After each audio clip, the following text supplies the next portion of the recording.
It is 10:16 and I call this meeting to order. Mayor Luis, can you please have the roll call?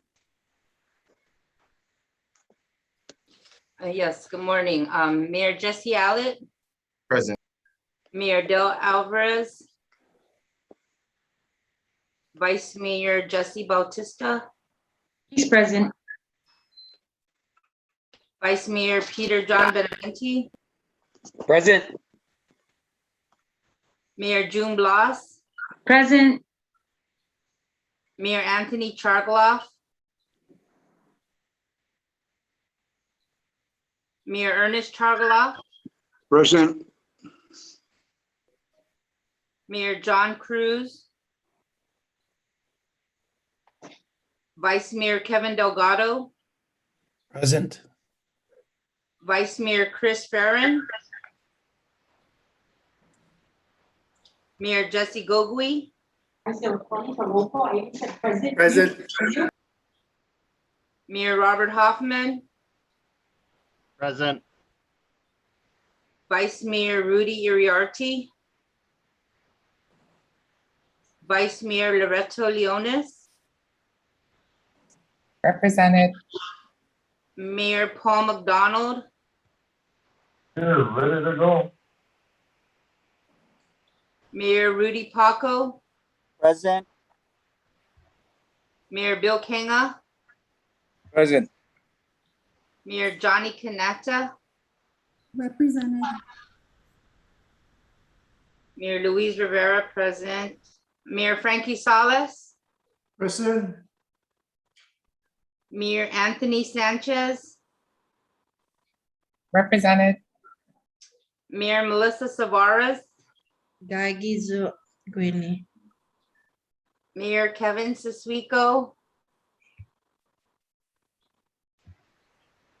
Present. Mayor Vicente Taidagui,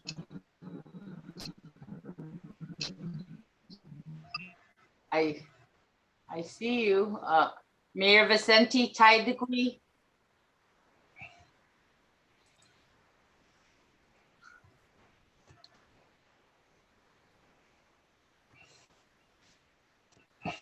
Mayor, you're on mute.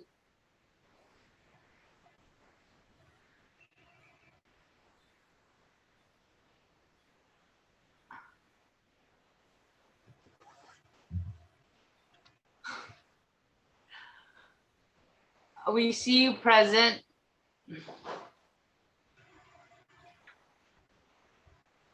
Vice Mayor Albert Toves, Present. Mayor Alan Nagokta. Mr. President, we have 17 members present. We have a quorum. Thank you, Madam Secretary. Moving on to the approval of the agenda. Is there, as discussed or as I mentioned yesterday, late or early evening yesterday, Public Health made a request to discuss the vaccine dose 3 with the Mayor's Council. And so I would like to add them as a third guest speaker. Is there a motion to approve the agenda, adding Public Health as a guest speaker, the third guest speaker? Mayor So Melissa? moved, Mr. President. Yeah, I motion to approve the agenda with the inclusion of Department of Public Health. Thank you, Mayor. Is there a second? A second. Thank you, Mayor. Mayor Paco made the second motion. Any discussion on this motion? Please make sure that you raise your hand using the button so that I could see you if you're on it, because I don't see everyone. Are there any discussion on this motion? With no discussion, all in favor, please say aye. Aye. Aye. Aye. Aye. Aye, aye. Aye. All who oppose?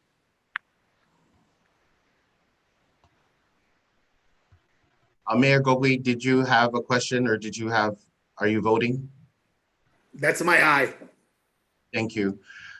There being no opposition, the motion is carried. Thank you. Moving on to the September minutes, is there a motion to approve the minutes for the September meeting? Mayor Robert made the motion. Is there a second? Second. Mayor Sinahanya made the second, and the mayor of Chalampago seconded the motion. I apologize. So Mayor Hoffman, through the raise of his hand, made the motion to approve the minutes, and Mayor Gogui from Chalampago seconded the motion by the raise of his hand. Thank you. Any discussion on this motion? All in favor, please say aye. Aye. Aye. Aye. Aye. Aye. Aye. Aye. All who oppose? There being no opposition, the motion is carried. Moving on to the treasurer's report for October. Is there a motion to approve? Mayor of Dededo made the motion to approve the treasurer's minutes for October. Is there a second? The second is made by the mayor of Sinahanya. Any discussion on this motion? No discussion. All in favor, please say aye. Aye. Aye. Aye. Aye. Aye. Aye. All who Aye. oppose? Are there any oppositions?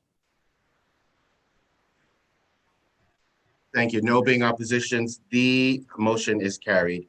Moving on to our guest speakers. Our first guest speaker will be Katrina from the Uog Endowment Foundation. Good morning, Katrina.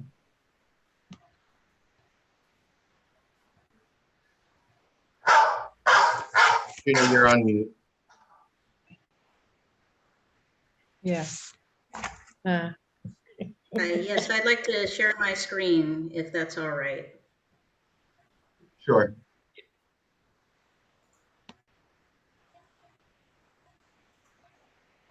Okay, thank you so much for giving me the opportunity to speak today. My name is Katrina Perez, and I'm the Executive Director of the Uog Endowment Foundation, and I'm a very proud alumni of the University of Guam. So at this time, I'd like to share with you a little bit of information about what the Uog Endowment Foundation does, what our relationship is with the University of Guam, and share with you fundraising efforts for this year. Okay, so the Uog Endowment Foundation, basically we're a 501c3 nonprofit organization that exists to provide financial support to the University of Guam. We do that by facilitating donations from the community. And in order to further that, we align giving opportunities at the University of Guam with individuals, companies, and organizations based on their personal interests and passions. However, with recent social distancing restrictions, as with other nonprofit organizations on Guam, we've been finding it very difficult to be able to have effective large fundraising events. So you're probably used to us having concerts and galas and things of that nature, but we're very restricted, and as an effect for the past couple of years, the amount of funding that we've been relying upon has not been coming through. And this is particularly disconcerting when we're anticipating 2022 to be a celebration of sorts. The Uog Endowment Foundation will be celebrating our 40th anniversary, and the University of Guam will be celebrating their 70th anniversary. So of course we want to be able to mark the occasions, but we also want to do it safely. We are just as concerned about the community as everyone else is who cares about their families and the people around them. So one of the ways that we COVID-friendly wanted to celebrate our 40th anniversary is we put together a mural.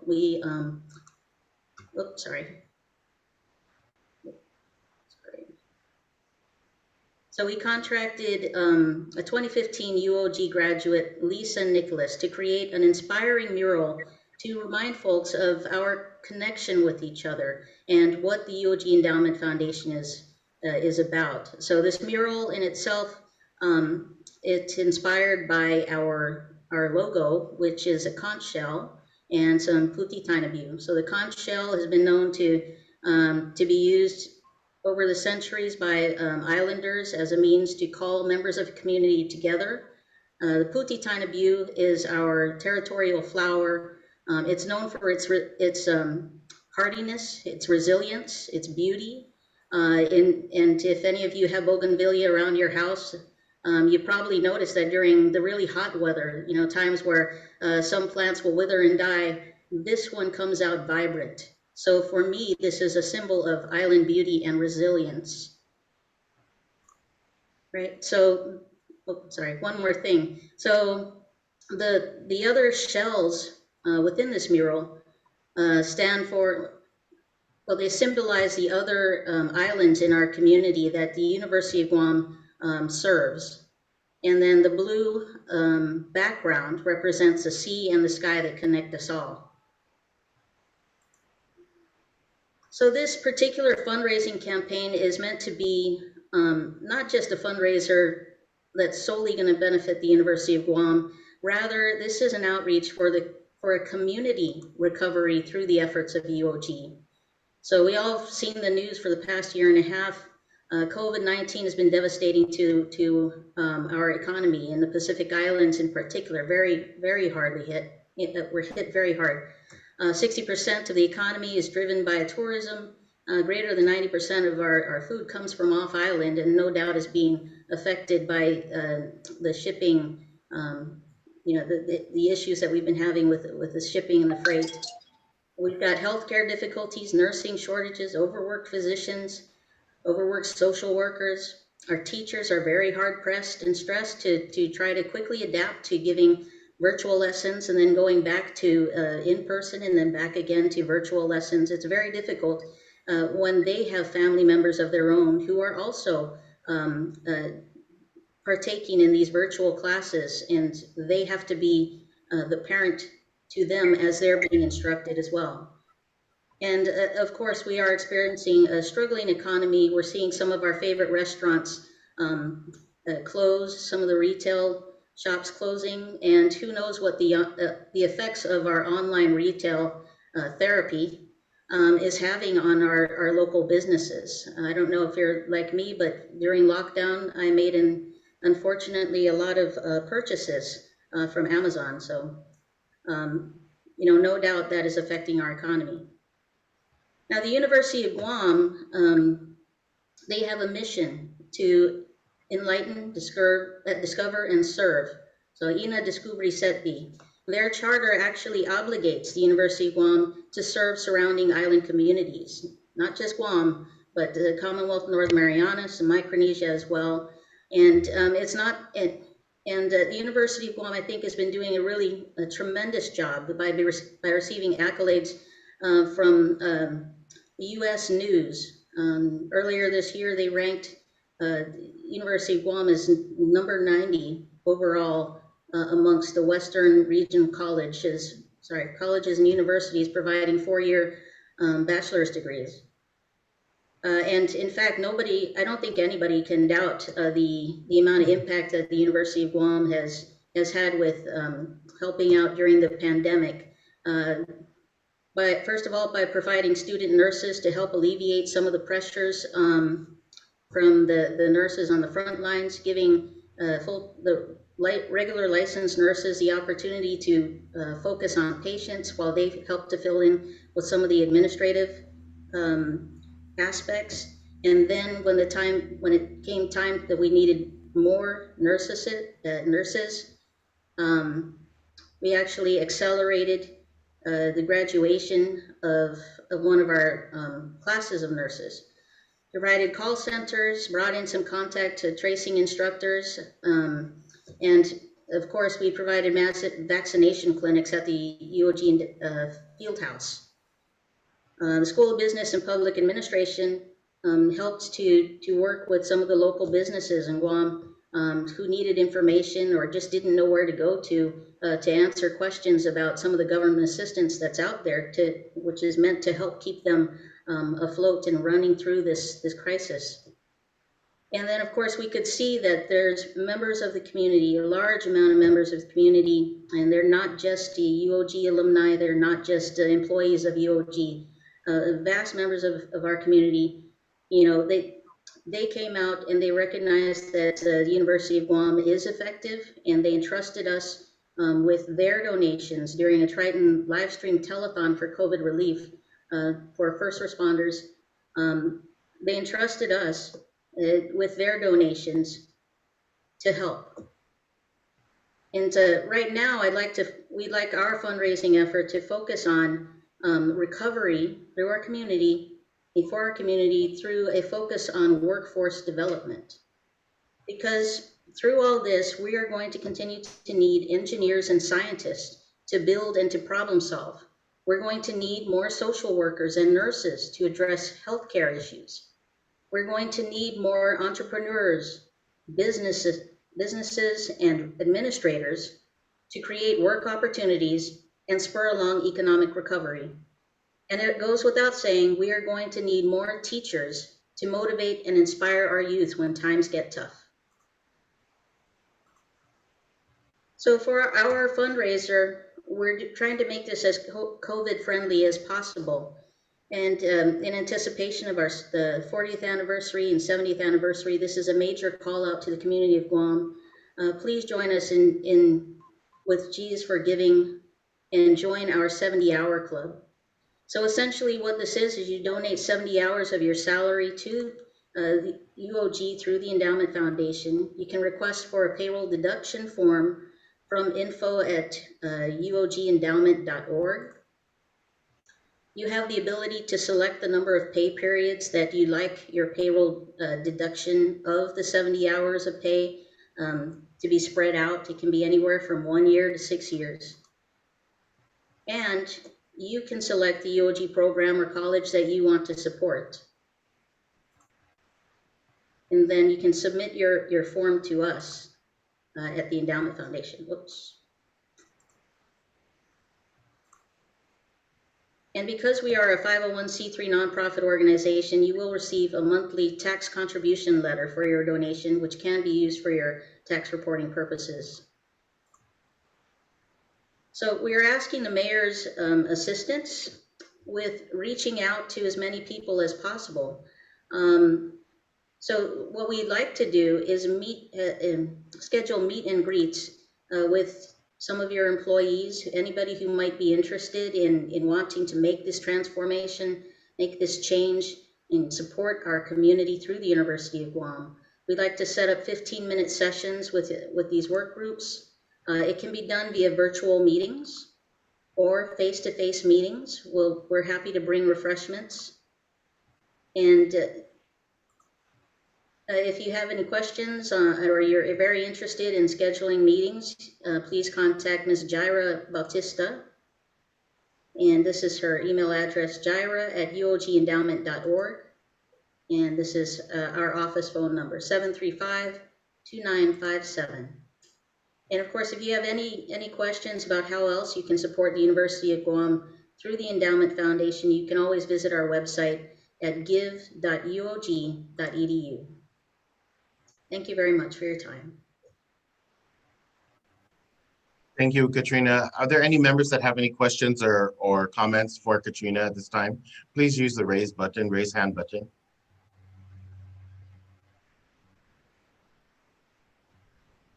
So Katrina, if there's any information that you want to send us so that we can disseminate to the rest of the mayors, just as a reminder of the presentation, that would be helpful.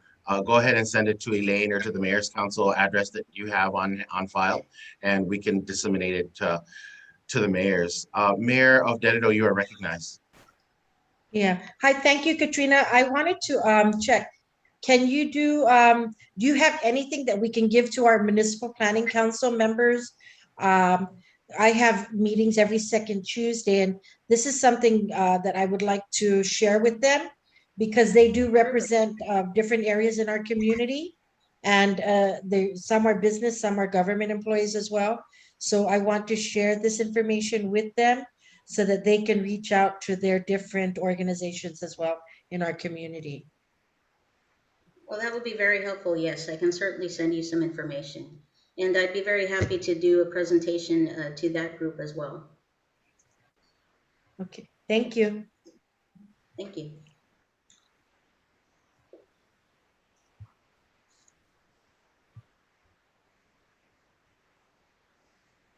I think I'm Mayor sorry. Egan. I'm sorry, I apologize. Thank you, Mayor Savaraj. That was good information and good request. If you send us the information, Katrina, we'll certainly send that to our NPCs and to anyone else who we think might be interested in supporting the effort. Any member have a question or concern for Katrina? Okay, thank you, Katrina. Thank you for being with us today, and we'll look forward to the email. Thank you so much. Adios. Our next guest speaker is going to be the Guam Elite Basketball. So we have Dominic Sablon. Dom, you have the floor. Half a day, Mayor Alec. First of all, I'd like to say thank you to the Mayor's Council of Guam affording us this opportunity. Also on the call with me is our president, Will Stinnett. So he'll be chiming in every now and then, especially when questions arise. But anyways, so our organization, we're a certified 501c3 as well.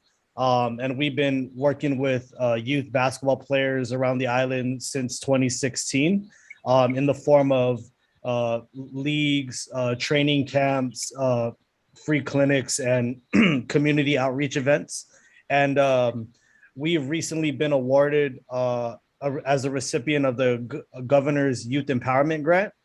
And really what this program that we're proposing to you today is the Guam Village Basketball League. So, long story short, this program will be 100% free to all kids involved.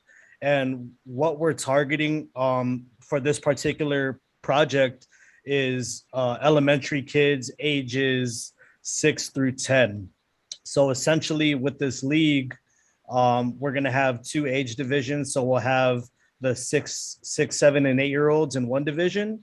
And then in the other division, we'll have the 9 and 10-year-olds. So, obviously right now with the current mandate, we can't operate any sporting events right now, but we did want to kind of introduce the program to you all and, seek assistance in certain areas in order to make this a successful event. So, one thing that we do have in mind is obviously we would need help reaching out directly to your community members and trying to recruit kids to participate in this league. So in addition to this league, we're also going to assist with villages that currently do not have any basketball programs. So we do have stipends for coaches as well. So any villages that are looking to establish a basketball program, whether it be just for this league or looking for something a little bit more long-term down the line, that's something that our team can assist with. So, we'll be we'll be having the free league, but we'll also be creating some online training platforms for these kids.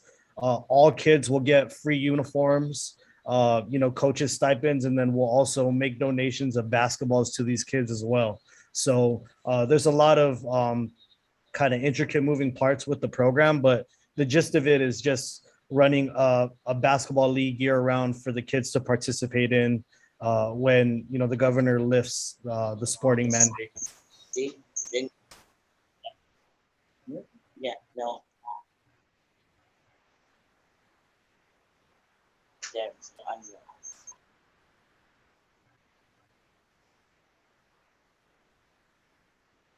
unreal. Hello, can you hear me? Hear you. Sorry. No problem. So, like I said, so there's essentially 2 things that we're going to need assistance with in regards to reaching out directly to the community is one. So we'll set up registration processes, in terms of getting all the basic information of each player, obviously getting waiver forms for the parents, and then getting a day where we can come into your community and get the kids sized up for their uniforms. And then the second thing is, obviously with this league, ideally we would like to run the league throughout the island. So we don't want to just have all the games in one particular spot. We'd like ideally from month to month to move to a different venue. So right now, villages with gymnasiums, we would, love to host a weekend of this event at your facility, assuming that we're able to work out schedules and stuff like that. So those are the two basic things that we're looking to seek assistance with from the Mayor's Council.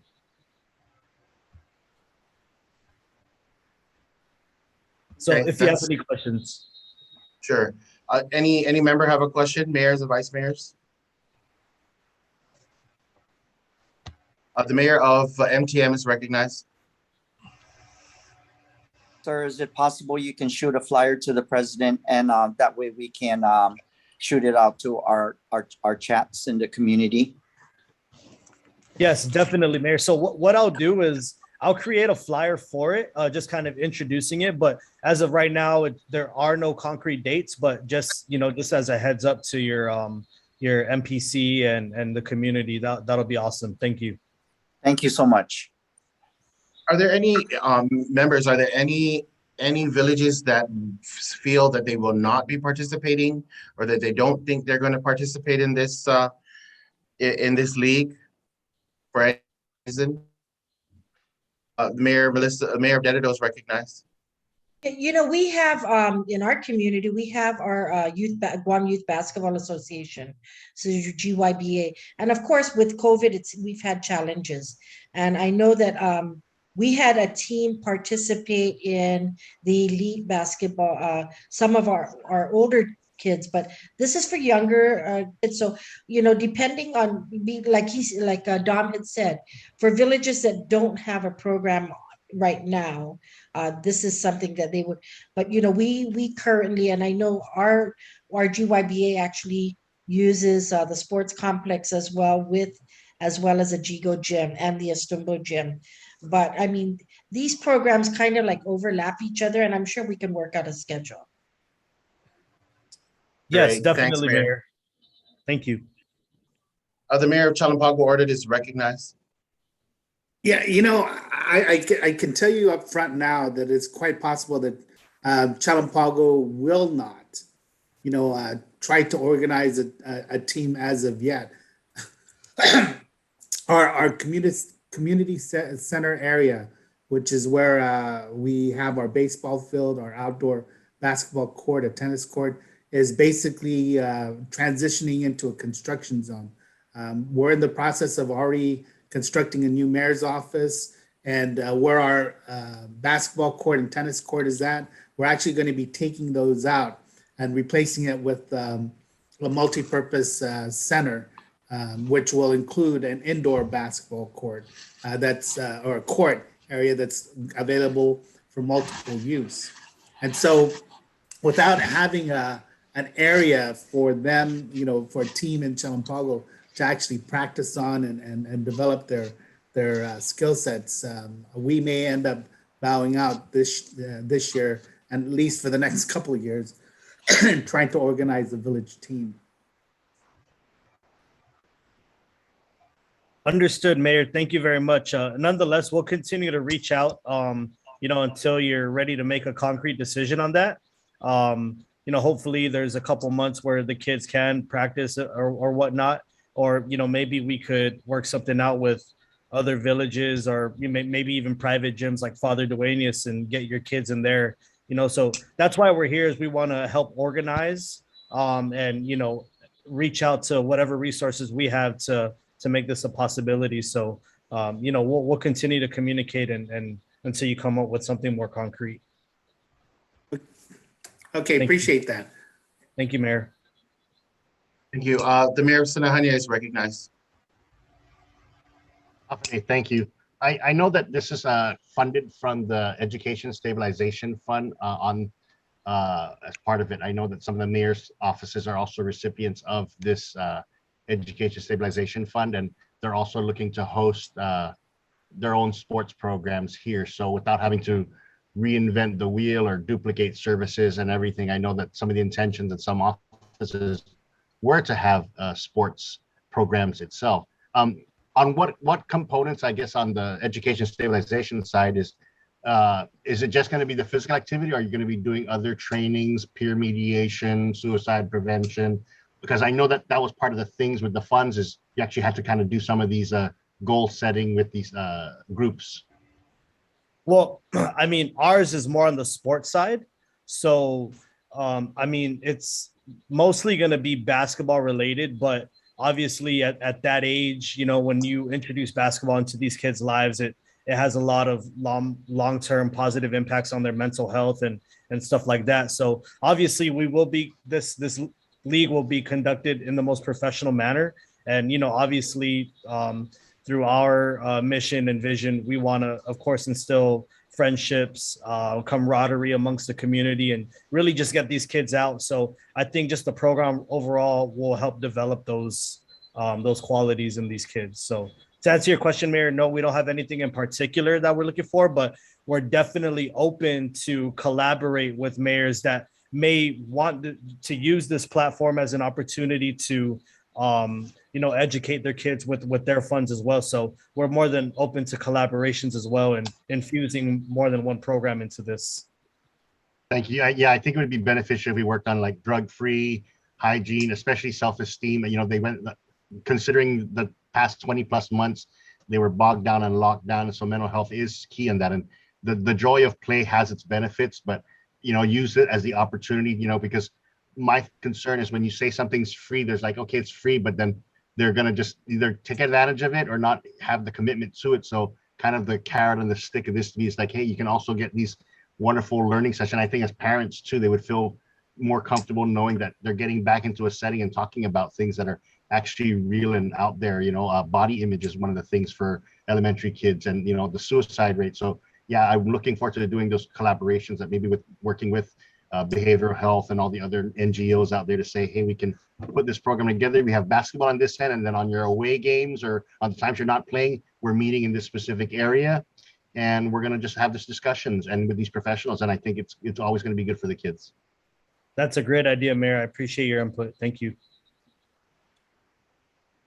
Any other member have a concern or a question for the presenters?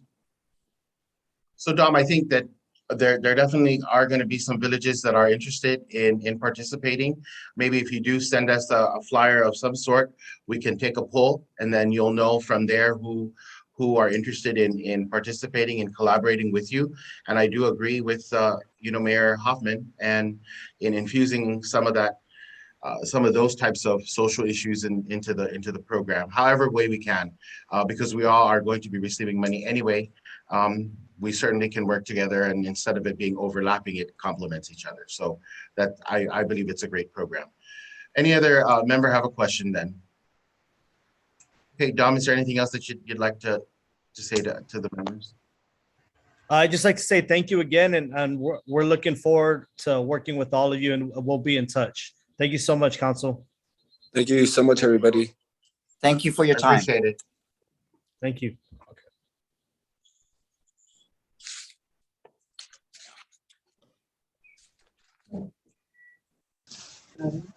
And so council, remember, so when they send us that information, again, well, because they're going to need to plan on their end. So we'll go ahead and pull you on it. If you have a question, you know, we'll give them their information so that you can speak to them directly, and then, you know, iron out whatever questions you might have, because they'll be the ones to answer it as opposed to us. And I think bottom line is we'll give them a count of who actually wants to participate in their league. Thank you. And we're going to move on to our third guest speaker, the director. Before we move on, I do want to recognize that the Senator Telotaitaki is present. Thank you, Senator, for joining us. And thank you. And our liaison, the governor's liaison, is also present, former Mayor Bob Lizama. Thank you, Mayor Bob, for being with us. And we'll turn the floor over to the Director of Public Health, Art Augustine. Thank you, Art, for being here. Thank you. Oh, thank you, President Mayor Jesse Alec and all the members of the Mayor's Council of Guam that is with us this morning. Actually, I'm waiting for my team. I'm hoping they're going to show up soon. They're getting the link. We apologize for the slight delay.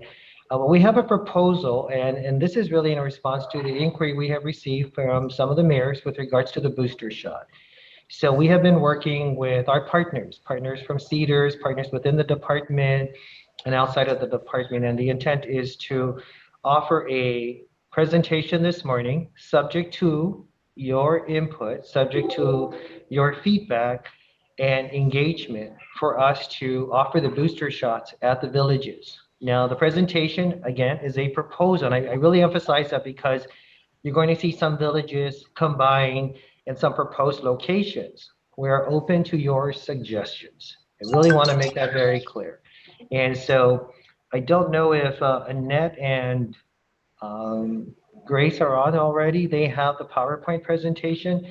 We also invited some members from Cedars, who is working with a tri-agency approach. And I know we introduced some of these folks in about a week or so ago when we had another meeting, and we were talking about testing. And so now we're looking at the campaign to offer the booster shot to the seniors in your village, 65 and older. And we are open to doing multiple rounds with the villages to change and adjust the age group. But we wanted to go with our extremely high risk group of 65 and older. And I'm still going to pause here for a second. I'm going to check with my team here in my office if we've got our presenters on. I know I see Margarita and I see Lisa Mesa. Margarita is one of our administrators for the nursing response.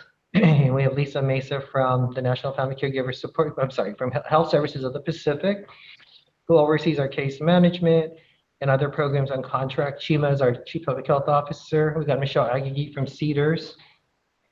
Chima Mbakun is our Chief Public Health Officer. Grace Berdalia is with our COVID response.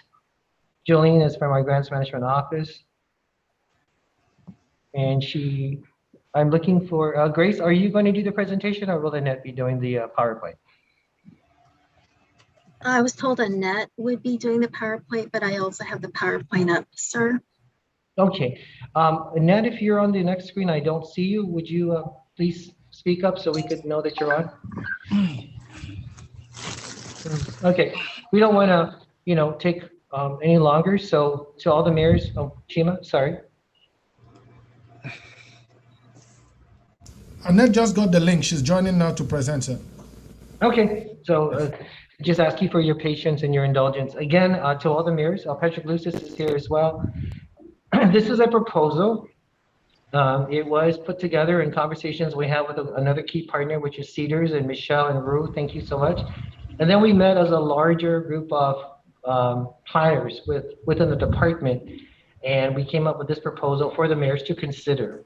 And so we are going to be presenting that with Annette Uggan, who is our administrator for the Bureau of Communicable Disease Control and Prevention.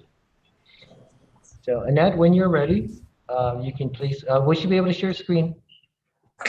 Yes, Oh, there she is. Hi, Annette. Thank you. And so go ahead and start the presentation. Thanks so much, Nettie. Hello, sir. Hello, Hafaday, everyone. Thank you for your time. I know you're also busy. Let me see here. Sorry.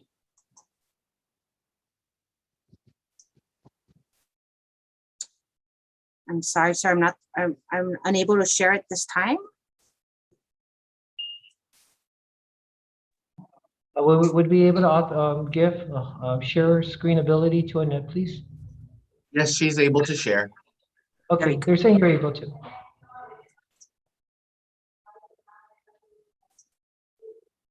Can everyone see that?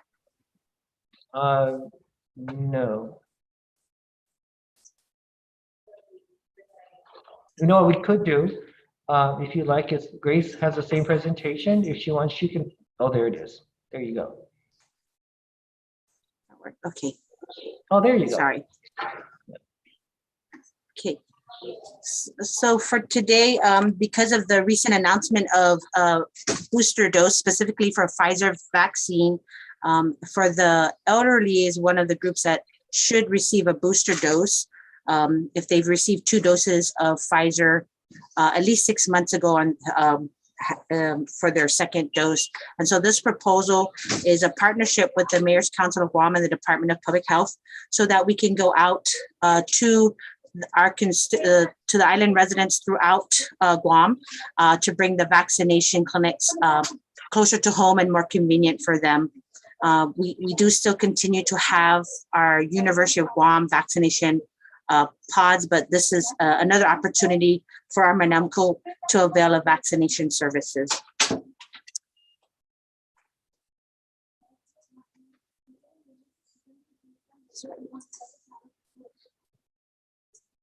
And so in addition to the Mayor's Council of Guam, Public Health has multiple partners as we continue to respond to this pandemic response. And again, these listed here are the key ones for this specific village campaign for our Manamco 65 and older.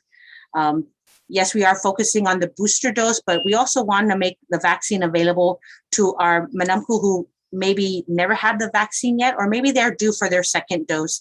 So again, it is something that's priority is the booster. We're focusing on that, but we also want to make available to any Manamco who still need their vaccination. And so again, multiple partners in order to make this campaign very successful. Briefly, we wanted to highlight the roles and responsibilities for the partners that were listed on the previous slide. So of course, with public health, we are responsible for providing vaccines, providing the vaccinators to administer at the different sites that we plan to develop with all of you for your respective villages. We have the support staff as well for the vaccination site, but also to provide personnel to go to the homes of those who are homebound to provide their vaccines to the eligible individuals, as well as their caretakers, or for areas that maybe it's very difficult for them, transportation may be an issue, or it's a remote area, we want to go out to our residents to provide them the vaccination. We continue to provide information through our 311 call center, and also to help with the messaging. Again, this is in partnership with the governor's office. They push out all the information for our community. They also oversee the 311 call center. With the Mayor's Council of Guam, we need your assistance in identifying the vaccination site within your respective village so that we can have a successful event at your village. Again, help us to organize events. You know your residents, what events are happening. We don't want to have any conflict with scheduling. Assist the constituents. There are some individuals who may not be able to go online or don't have internet access, to help them schedule on Eventbrite or maybe via phone call so that they can avail of the services. Also assist us in disseminating vaccine information to your constituents.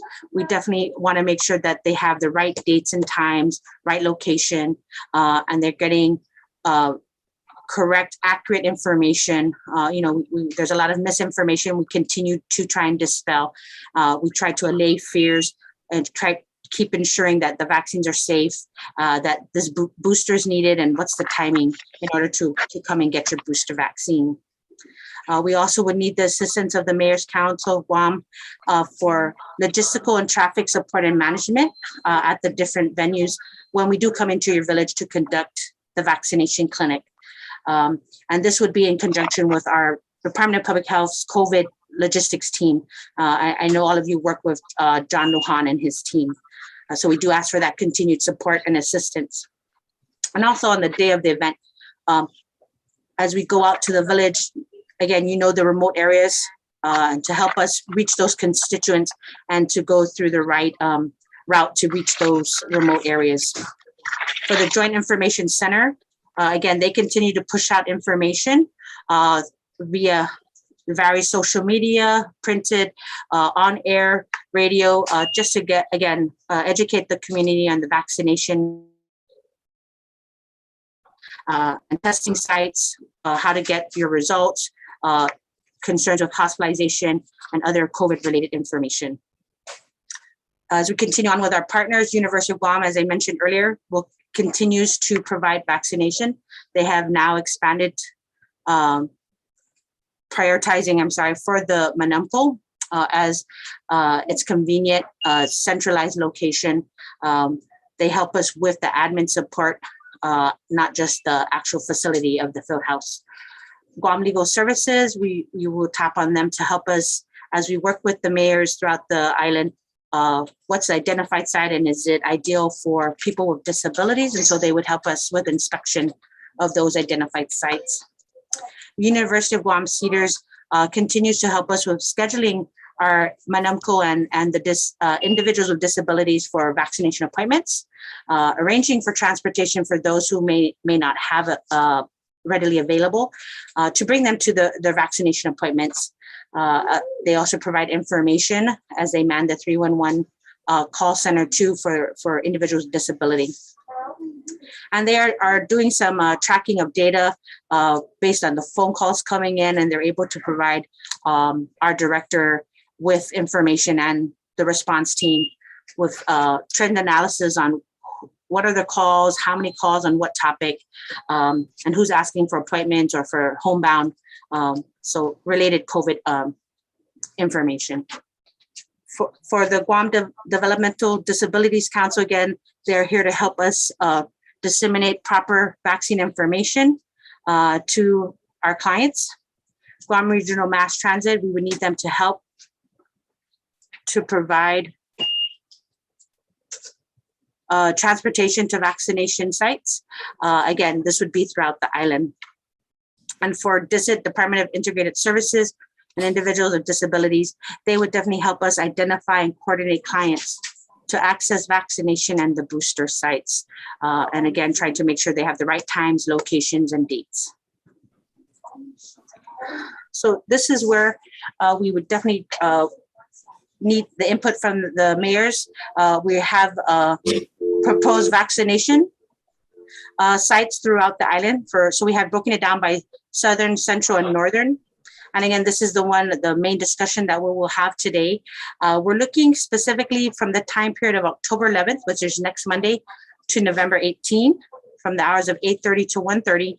And this is again to accommodate our Manamku who prefer the morning hours, while the University of Guam continues like at 11 a.m. So again, we have a FEMA team on Guam that's helping us for vaccinations. And so we want to take full advantage of that resource. They will be here up until November 18. And so here we have a proposed vaccination site, the participating villages to avail of that site. And then we would discuss with the mayors to please select a day. And that's something that, again, we want to definitely push out, have enough people know. I'm sending you a link. Can you just go ahead and So? Sorry? Sorry. So again, this is something that is up for discussion, but definitely, again, not final. Again, we want to start in the south and work our way up to the central and to the northern parts of the island. And so again, for Agate Santa Rita, because of the space, we have Agate Gymnasium, Umatic Mayor's Office for both Umatic and Mauricio, and Inalahan Mayor's Office for both Inalahan and Talafofo as the neighboring villages. For the proposed vaccination sites for Central Region, we are looking at PD Maina and Asen at the PD Church Hall. For Sinahanya Mayor's Office, we would like to see if we can combine for both Sinahanya, Hagutnya, and Aganya Heights. Again, University of Guam Fieldhouse is still operating. So they are Monday through Wednesday, Friday, and Saturday. So we would love to have the central villages of Mingila, Baragata, Order Chalampago, Momong, Totomaiti, and Jotnya to avail of that venue site. And then for Tatuha, we're looking at Tumaning Senior Center. That would accommodate their constituents there. As we move to the northern region, again, these are proposed sites for Dedido Senior Center for the constituents of Dedido, and then for Jigo at the Jigo Gym. Again, it's from October 11th to November 18th. We are proposing the time of 8:30 to 1:30. We're asking the villages to please pick a date between Monday and Thursday. because we are still having the Micronesian Mall on these events as well as University of Guam. So this would be multiple opportunities for our elderly throughout the island to avail of a vaccination service. And I believe that's all I have. Director, I'm sorry. Last slide for me would be, these are the different partners for our marketing campaign. Again, trying to reach our clients in all avenues, print, on air, radio interviews, TV interviews, passing it out, or even having it posted at the mayor's office. And so again, these are responsible parties that would help or ask us to help post it or disseminate it. We're looking at newspaper, again, TV, radio, or even at very frequented locations, so it's up there for constituents to read it and to be made aware of upcoming events. And that's my last slide, sir. Thank you, Annette. The Mayor of Sinahani is recognized. So much. I appreciate the presentation and the responsiveness of public health on this. I did get several inquiries about homebound clients, also homebound Manamco, who were on our original list.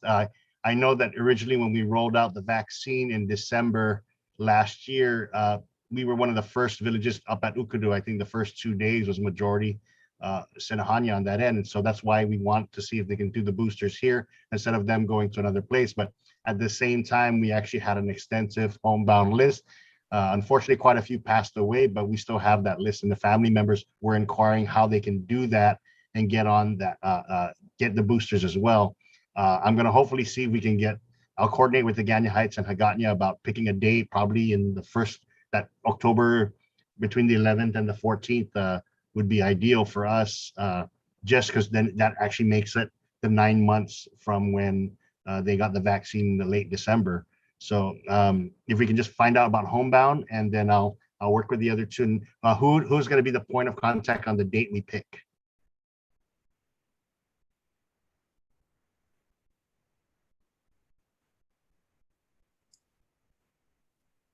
Sir, you can give that information to public health. For homebound, we coordinate that with the tri-agency. The call center is a 311 option 2 for homebound appointments. Perfect. So for homebound boosters, that'll be we'll have the families call the 311 to make the schedule. Yeah, because they are our central coordinating point for homebound appointments.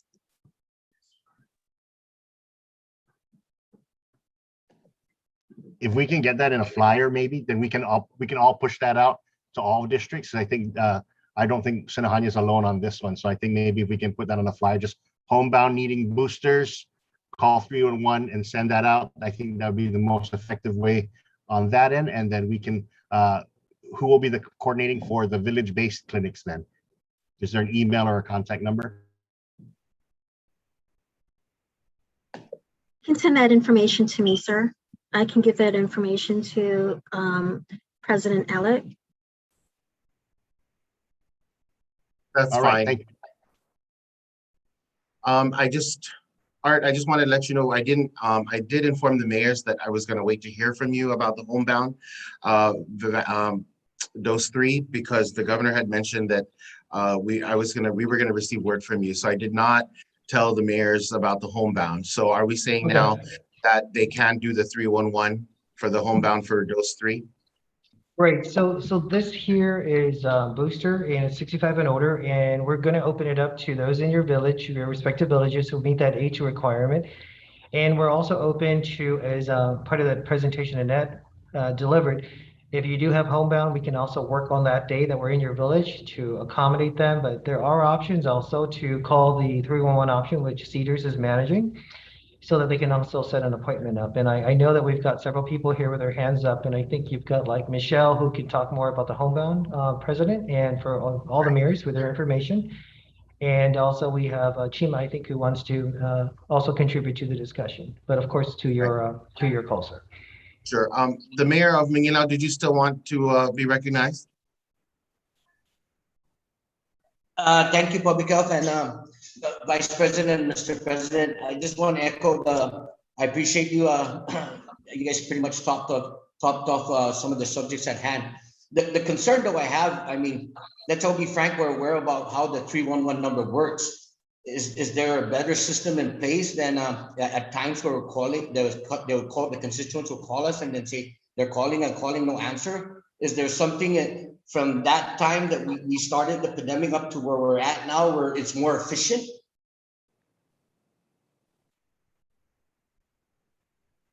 Michelle, anyone from Cedars on the 311? Are you having anything you can share with the mayor with regards to them calling for Homebound? Sure. Thank you for inviting us. It's Ru and I here attending with you folks. And thanks for all that you folks are doing. I know that it's a lot to coordinate.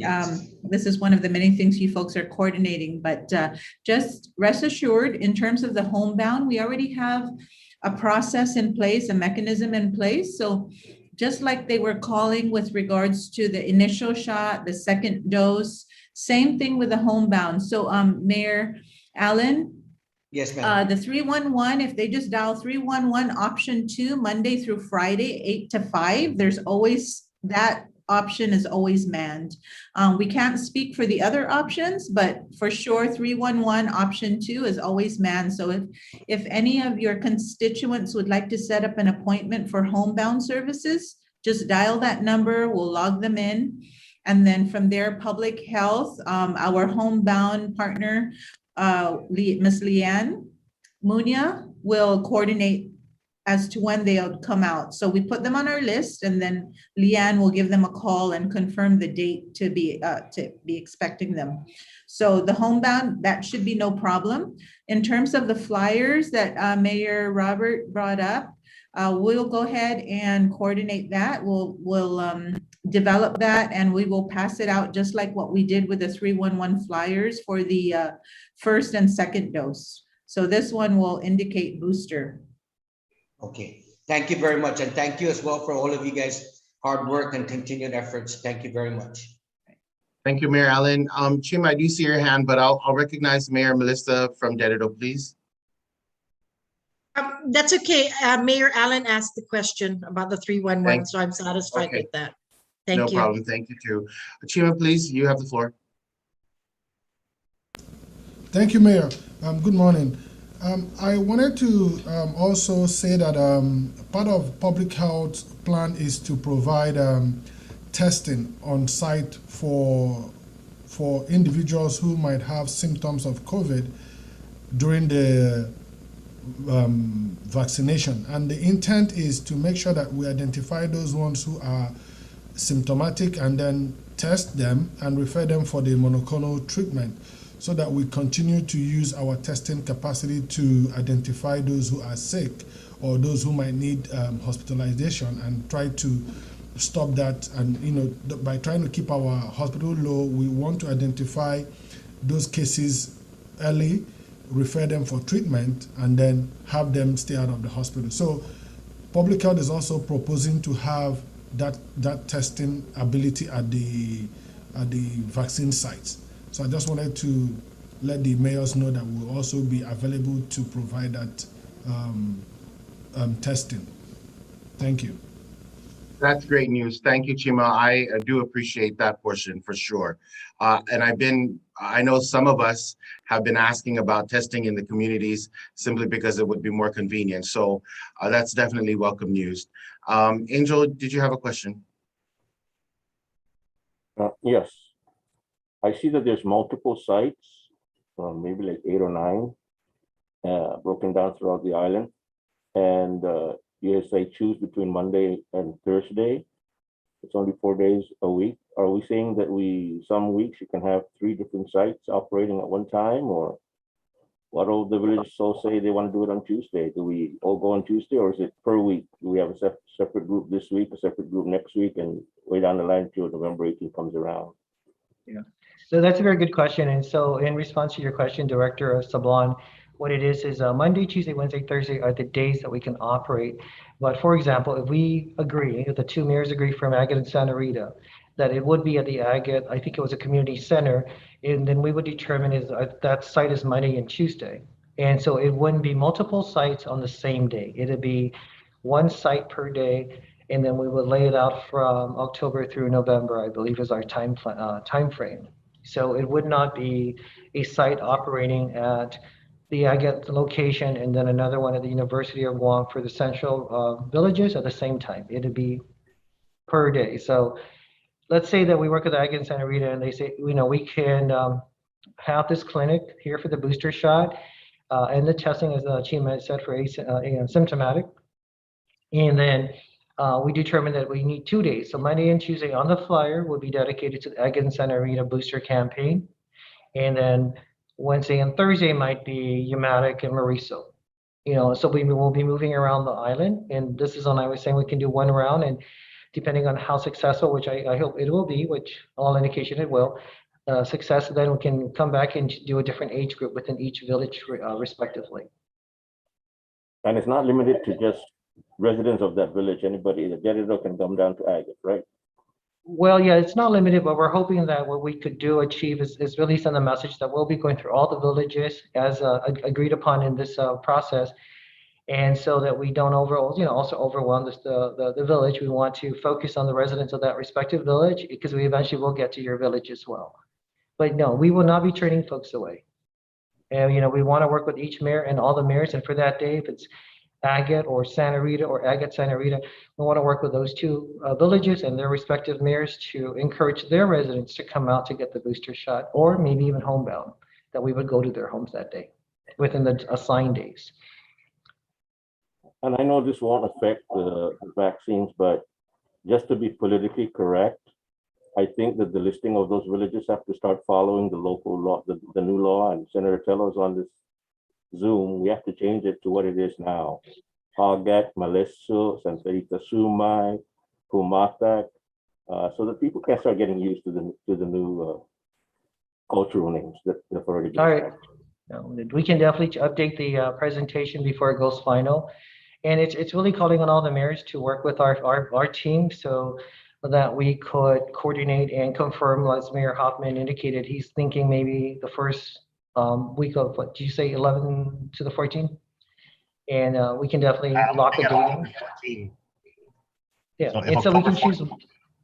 Yeah, we can choose which day. Would it be just a day for Sinahanya? If we include Agana Heights and Agana, will it be 2 days? And then we can, let's say your Monday, Tuesday, Mayor Hoffman, so Wednesday, Thursday could be another village. And we can So Art, can I just go ahead and ask the members, because I don't know, I'm not sure if everyone understands that what they're undertaking. So are there any members, Mayor Hoffman, I know you have your hand up, but I just want to ask the members again, mayors and vice mayors, is there anyone that opposes this proposal to assist public health with the dose 3 vaccine and testing in your village? And if you saw the presentation made by Annette, they did propose clusters of villages.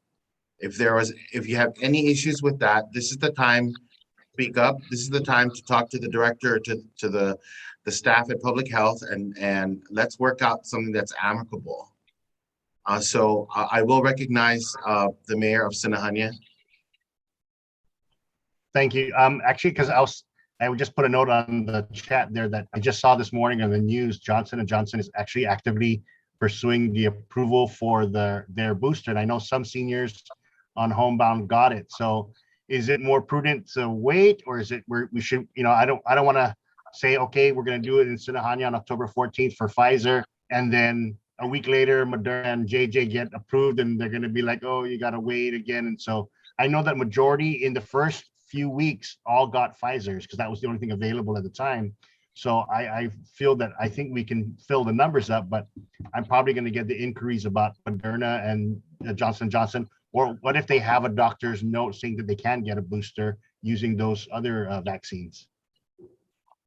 Yeah, well, with regards to your question, Mayor Hoffman, in regards to J3 as a booster, that has not been approved. And so what I would ask for consideration is that we move forward with what is approved today, and we can pivot, we can make adjustments when other vaccines are then approved. Right now, it's clear Pfizer is a booster shot, and let's move forward because we just don't know when that could happen. It could happen in a couple of weeks, it could happen in a couple of months. And we can at least at this point protect our seniors with their booster shot. And then it really opens up the opportunity also, because if they haven't had a vaccine, they can come in and get the vaccine. The team is going to have Pfizer, Moderna, and J3 available at these campaign efforts. So it's not just going to Thanks, be Art. Pfizer. You're welcome. That's great. Thank you so much. The mayor of Hoggett is recognized. Good morning. Thank you, sir. Yeah, I just have like just to clarify a little bit more for Mayor Hoffman.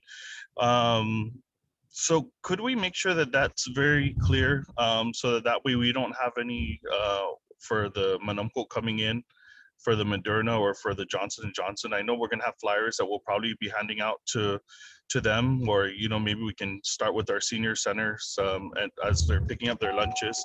But if it's unclear, we'll have traffic of Manumco coming in, and then they're not sure. So that's one. And then the second one is we're fine having it in Hoggett, but will we be utilizing I know during the presentation they were asking about the community centers or the senior centers. We will be using the gymnasium, right? Instead of for Agate or for Hoggett and Santa Rita? Yes, Mayor Suzuka, that is the proposal for Agate Gymnasium for the participating village of Agate and Santa Rita, sir. Okay, thank But you. if I just may add really quick, Mayor Suzuka, on the presentation also you saw Guam Legal Services Corporation. I think Michelle, could you go ahead and just speak briefly on the role of the Guam Legal Services Corporation and our effort and the whole purpose of their role? Thank you, Michelle. Sure. Okay, so just mayors, the proposed locations are really just proposals. You folks know your village best. And if like the Agate Gymnasium is not a suitable site, and maybe the community center or the office where you have that, it used to be the community center when I used to reside in Agate, but now I heard that you've renovated it. If that's a more conducive site rather than the gymnasium, go ahead and let us know, or public health know, so we can change that site, because the role of Guam Legal Services is to come in and do inspection. Once we finalize the sites from you folks, we will give them the list, and they're going to send a representative to inspect to ensure that the sites are accessible. And then they'll make the recommendations, give it to public health, and say, these are the items that need to be cleared in order for the site to be accessible for individuals with disabilities or the Manumcos. So if you folks have a better site that would be accessible and, parking, all of those things, let us know. And, these sites can certainly be changed. You know your village best. No, I think the gym would be the ideal location, especially since we'll be opened up for Santa Rita as well. The community center is kind of enclosed, so at least the gym has a more open concept. So I'm fine with that. I just didn't want to confuse it with the senior citizen center and the gym. So I'm okay with the gym. So what we can also do, the flyers, the booster flyers that we can develop, may be a little bit difficult. It won't probably have the actual schedules, because it looks like it's going to be a sign-up type of thing, unless the mayors can set up a certain date. Then we can indicate the exact days, Mondays at Sinahanya, Tuesdays in Agate. So it's more clear. But if it's not going to be set, then we may just indicate, if they need to make appointments through Eventbrite or Homebound, they can call the 311 option 2. But if we get a definitive date, that would be ideal. Because then yes, Michelle, if I may, Michelle and Director Art, I think doing the flyer with complete information is going to be a better route. So we can probably today, if I can pressure everyone, if today we can all agree on, not at this meeting, but by the end of the day, if we can agree on dates for all our villages and locations, we can transmit that to Michelle. And maybe Art, or I don't know, Michelle, if you want to be the one to work with the council directly and making sure we get that information, that confirmation for the villages and the dates that you have, so that the flyer is comprehensive. Because if the residents see that you only have Hoggett there today, they were going to get all the calls and they say, Alpha, where's PT? When is Dededo? So it's better if we have it all on one sheet. Thank you, That's a Michelle. good idea. We'll work with public health especially because they have they're the lead on this. So we'll make sure that, the dates, please send it, Mayor Alec, to the public health director or the folks that are at public health who's in charge, then they'll send it to us for printing. Got it. Annette, if you can send me that real quick, the dates that you have, the proposal. So, or if you can just send me the entire presentation, I can send it out. I can have my staff send it out now, so that while we're in this meeting, our staff can be discussing it and then they can confirm with their mayor once the meeting is done. If there are no objections, right? Because we're still not done with the meeting. Art, yes. Yeah, President Alec and members, what we'll have on there, Michelle, I'm sorry, Annette, is, Michelle, thank you for agreeing to help out. We always appreciate your partnership. But we're also going to add June Paris and Grace Berdelli as point of contact for public health, so the mayors know who to send all that information to. So Grace and June Paris will work with Michelle, and Michelle will work with us so that we can get the flyer with specific dates and times, and that'll really be helpful to get that out to the community. Thank you. Great, thanks. And then, of course, once we get a council approval of all the dates, then that can go out. The mayor of Chalampague Ward is recognized. Yeah, thank you, Mr. President. As we're putting together this flyer, and it's a great thing that we're going to try to identify, the locations of where we're going to be doing these outreaches and having all of the villages listed. I'd like to emphasize that we need to make sure that all of the municipalities or villages are listed and that they're linked to a specific site, since we're going to be doing consolidated sites for like us, Barrigada, and Mangilo. Because what we also get phone calls about when we first started this pandemic is, I constantly got phone calls about, well, Mayor, when are we going to do the testing in Chalampague? Knowing that all of the testing was done, in Mangilo, and it was easily accessible and flowed well, and that I was wanting to try to get my residents to go get tested in Mangilo, but there was this insistence that they wanted to be tested in the village, even though they were still driving through in a car, going from their house through up to a drive-through and getting tested, then driving away. I just really want to try to make sure that all 19 municipalities are listed in this flyer. It's emphasized that that some of the areas will be clusters like Agate, Santa Rita, Orte, Chalampague, Mangilo, and Barrigada, and so on and so forth. So that we kind of explain to our residents, or are able to explain to our residents, this is as much the availability of resources than anything else. I mean, to hold these clusters in all 19 municipalities, plus the logistics behind that, it's just nonsense. And I feel for public health. Personally, I believe you guys have been doing a great job. And, the 311 has been extremely useful to us in referring residents to call that number and make these appointments, because I've personally gotten feedback from my constituents that it went well for them. It was easy to access when they chose option 2 or whatever option they selected. There was a quick response or answer to that call. So I know 311 is working, and so we want to encourage them to use that as well. So I just wanted to make that comment more than ask a question. Thank you, Mayor Gogui.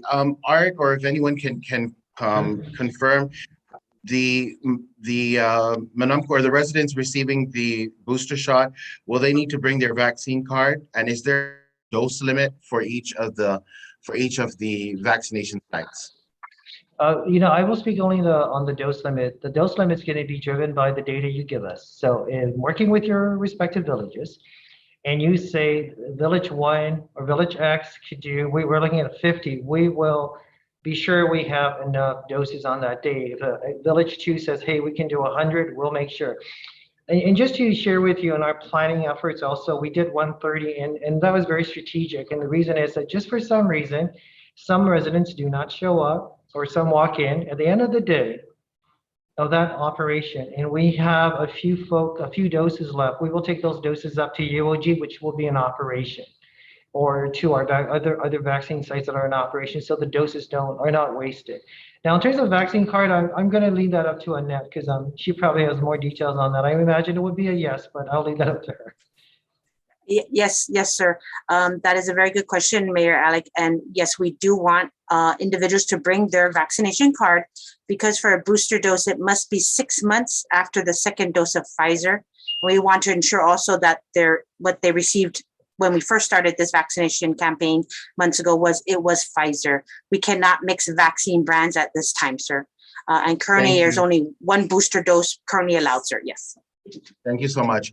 Okay, I'm addressing the members now. Are there any members, mayors or vice mayors that have any questions for public health or their team? And are there any oppositions to assisting with the dose 3 vaccine in your village?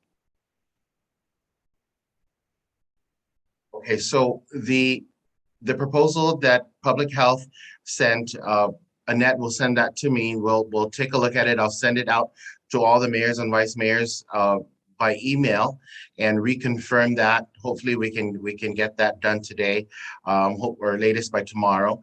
And then I'll send that back to public health for they can move forward with producing the material, the advertising or marketing material. Mayor of Dededo is recognized. No, I'm sorry. You answered the question, so thank you. Thank you. Okay, so are there, again, one last call. Any mayors or vice mayors have a question or issue with hosting? Not all 19 are going to be hosting it, right? So only individual, or there's certain mayors or certain villages that will be hosting it so that we can combine the villages. So for PT, their suggestion is to combine PT Asa and Maina at the PD Social Hall. So that's one example. Okay, so if are there any questions then? Going once, twice, 3 times? Art and team, thank you so much for addressing this issue with us. We do always want to be available to see what we can do to help because we all, part of this. So thank you. We pray for a successful venture for sure. And so I don't think there are any questions. Is there anyone else on your team that would like to address the council? Just to you, President Alec, and all the mayors and vice mayors on the call, and also I'm not sure if Senator Tello is still there, but primarily to the mayors and vice mayors and to you, President Alec, we just want to thank you for your time this morning. And we look forward to a very engaging relationship, as we already have great relationship with you, but to even further that in our booster campaign. So we look forward to this being a very successful venture. Thank you very much. Thank you. Thank you to Art, and thank you to your entire team. Thank you. Have a great day. Thank you. Thank you. Thank you, everyone. Bye-bye. Yeah, thank you, Mayor Gagwe.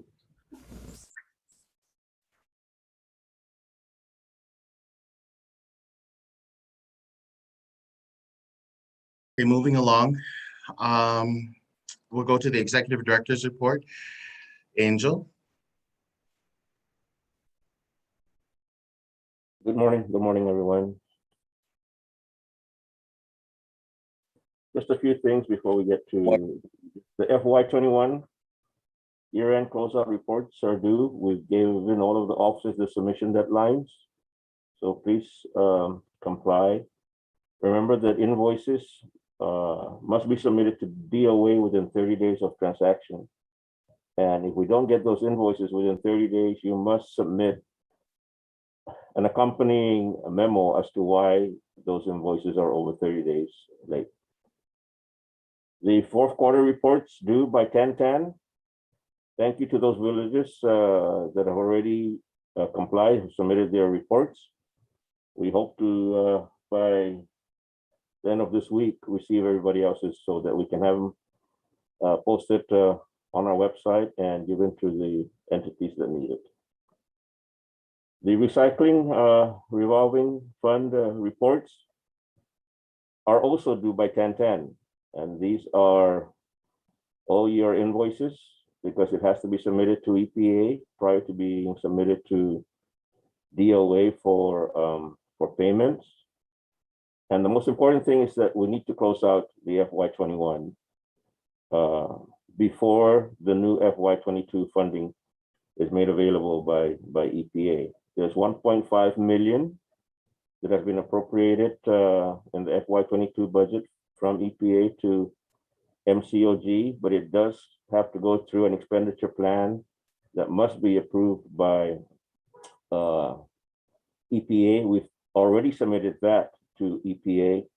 We're looking forward to their first meeting in October 21st. We will be on that agenda.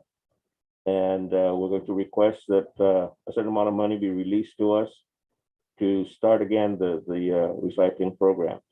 I know the caveat is going to be from EPA is, we'll give you some money, we'll give you money, but we need to see your reports. So it's very important to make sure that all of the villages submit their reports in a timely manner so we can submit it to EPA in a timely manner. They're going to want to know how many cars that you collect, how many tires that you collect, how many white goods that you collect, how many green waste tonnage that you collect, how many electronics and loose metals. All that data must be submitted to us so we can compile it together and send it over to EPA. On the Ethics Commission that we mentioned at our last meeting, the new public law says that every employee of the government of Guam, full-time or part-time, that's under a GG1 must undergo an ethics. It's on. Somebody is on, but somebody must undergo an ethics training. The important dates to remember is anyone that has been employed after May 12th of this year has only 6 months to be in compliance. So if you have new employees that were hired after May 12th, you need to make a schedule for them to undergo this training.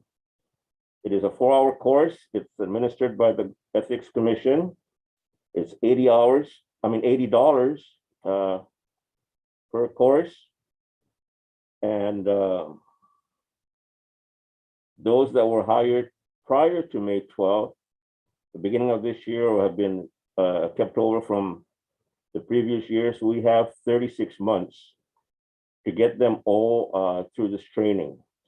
So you just look at your budget. You don't have to have everybody done this fiscal year. You can do it next fiscal year and the next fiscal year after that, as long as you get them on. Ethics Commission is going to start doing a weekly training. We'll get the schedule from them.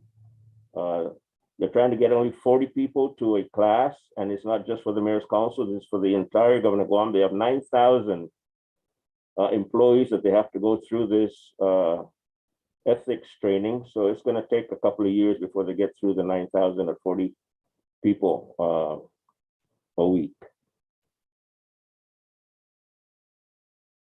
Any questions on that? I did send and probably also I did send a request for opinion to the Attorney General's office about the abandoned vehicles on roadsides and in front of people's homes that are, on government easements, cars that have been there for years that have not been registered. So the AG's office did respond. They are doing a Zoom with me at 2:30 this afternoon, so that we'll get some answers from them, and then they'll put it in writing. So I'll report that to you after our meeting today, sometime this week. The other new law is the open government law that requires, like we are doing today, live streaming. And this is also applicable to your MPC meetings. So you need to start to comply. There is under Chapter 8 of the open government law, a section that deals with Guam public notice website. So if you don't have your own website, please get onto this section 8107.1 of chapter 8. And there should be a website where you can post your meetings, your agendas, so that it is seen by the public. Or Rosh, from our vendor for our own website, is developing a, and we also send that out to you, a link where you can all come in and post your meetings, post your agenda, and it will be on our website. We'll try to get that up and running as soon as we can. Our quarterly meeting with the governor and lieutenant governor is scheduled. Angel, for next can I just interrupt you real quick, Angel, on that? Sure. Because I know that we announced several meetings ago, maybe even earlier in the year, that we could send that meeting notice to you to post on the mayor's council website in our village pages. I'm assuming that suffices. Would that work? Yeah. That was the other option. I was just saying that the open government law website is another option if you don't use our website. Right. Okay. Yeah. But hang on. The mayor of Agani Heights is recognized. Waiting for to ask him about the gas funding. We had some more because of our delivery every day for public health. They could give us some gas money.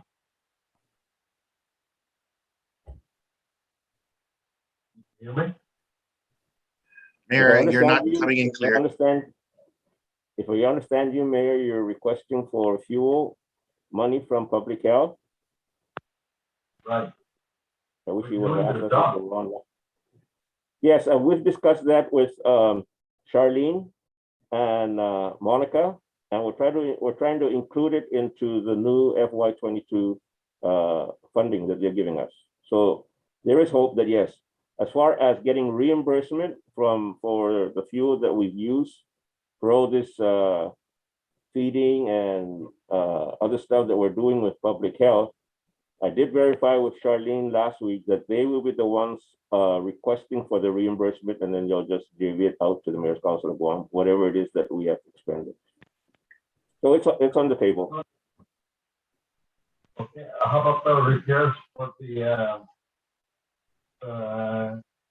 senior citizen center, like air conditioner repairs or replacement, whatever is needed? I'm just trying to find out what the status, because we've requested it for several months already. I don't want to wait for the last minute again. Mayor, what was the first part of your question? Are you asking for a status of? Repairs or replacement of the aircraft in our center?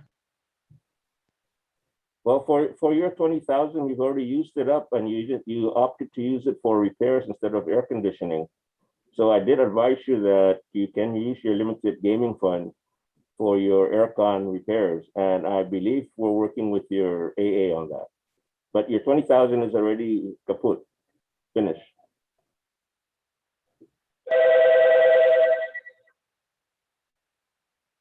Okay, as long as it's authorized to extend a gaming Yeah, fund, and LGF covers also senior centers, so we'll use that. Okay. Thank you, Mayor McDonald. The mayor of Dededo is recognized. Okay, I know with the open government law, with the posting of our MPC on our, and I talked to Angel about this as well, Mayor, is that even if we put that we have our meetings regularly on a monthly basis, one of the things is that we need to put our agenda there, right? So would the vendor post that agenda as we have it the week before our meeting? Yes, Mayor, that's what we're working on with Raj. As long as you provided us that information, we'll upload it into our website. Okay, thank you, Angel. Thanks, Angel. You can continue. Yes, our quarterly meeting with the governor and lieutenant governor, and I know that Mary Lizama's on here, is scheduled for next Thursday, October 14, 7:30. We just need a host because it's our turn to host that meeting.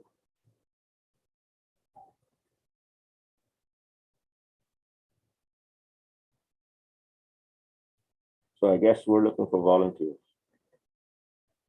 I did ask Mary Lizama to clarify because I know the executive order says we can do the meetings, provided there's no food served.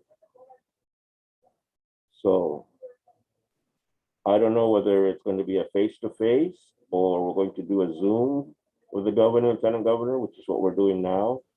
And I also asked him whether or not the new open government law covers our meetings, our quarterly meetings with the governor and lieutenant governor. And I'm sure he's looking for the answers. Mayor of Sinahani is recognized. Thank you. I just wanted to say that the former member Bob Lizama is there. He's actually had his hand up. So go ahead and recognize him. I don't know if you saw him. That's why. Oh, thank you. Mayor Bob, did you have something to say? Lizama, sorry.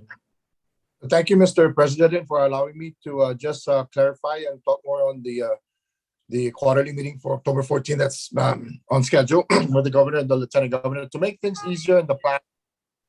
I did express, of course, that the mayor's council has been very good in coordinating and conducting their meetings, their regular meetings through Zoom.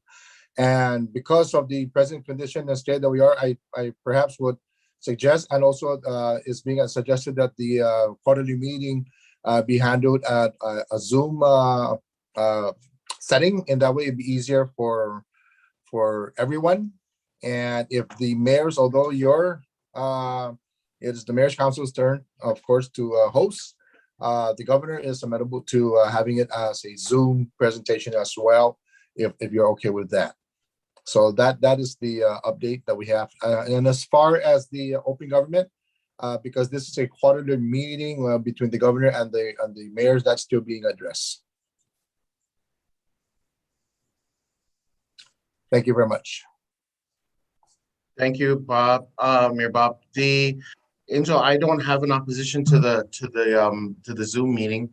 Members, are there any concerns about having the quarterly Zoom meeting or the quarterly meeting with the governor on Zoom?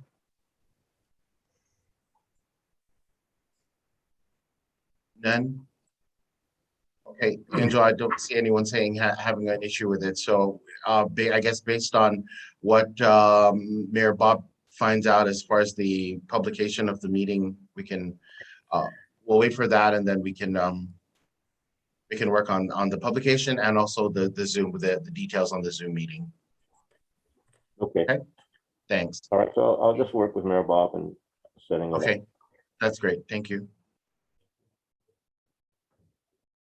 Moving along, making a report on the FY 22 budget appropriation for Mayor's Council of Guam. I know Elaine sent out to all of you the breakdown for our budget.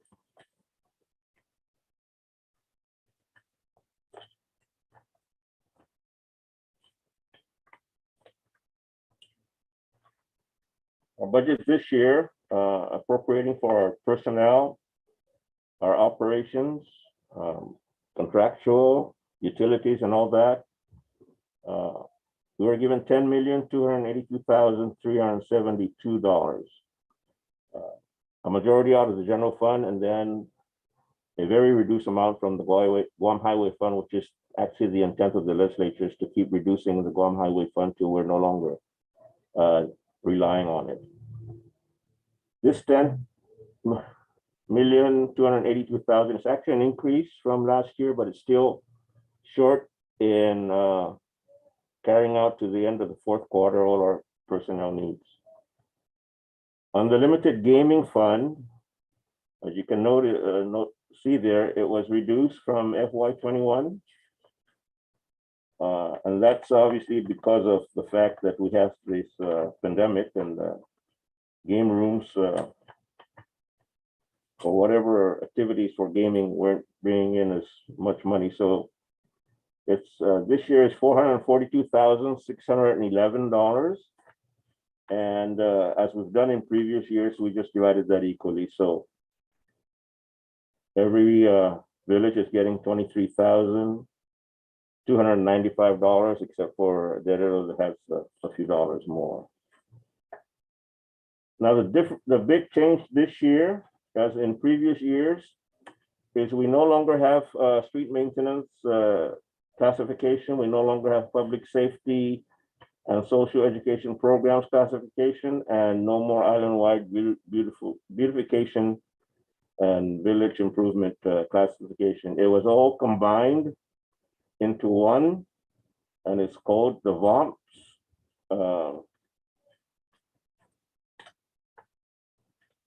Operation is Village Operations, Maintenance, Beautification, Public Safety Programs, VOMPS. And the appropriation for this fiscal year is exactly the same appropriation from the three categories last year, just combined into one. In FY22, the distribution of these funds is actually mandatory. It's spelled out in the law. It's not may, it's shall. So every village, each mayor's office gets $20,000, and the remaining balance out of that 729,000 shall be prorated based on the total road mileage of the respective village as found in the Guam roads and pavement inventory. Now, I did check with the Guam roads pavement inventory. It does not include Coro Road or Base Court Road. It has to be a paved road. And there's 688 miles of paved road within our villages. If there's an update to the mileage, we don't have the complete breakdown. So we're just using the pavement inventory, that's the latest that we've been using for years. And so your budgets are divided based on that.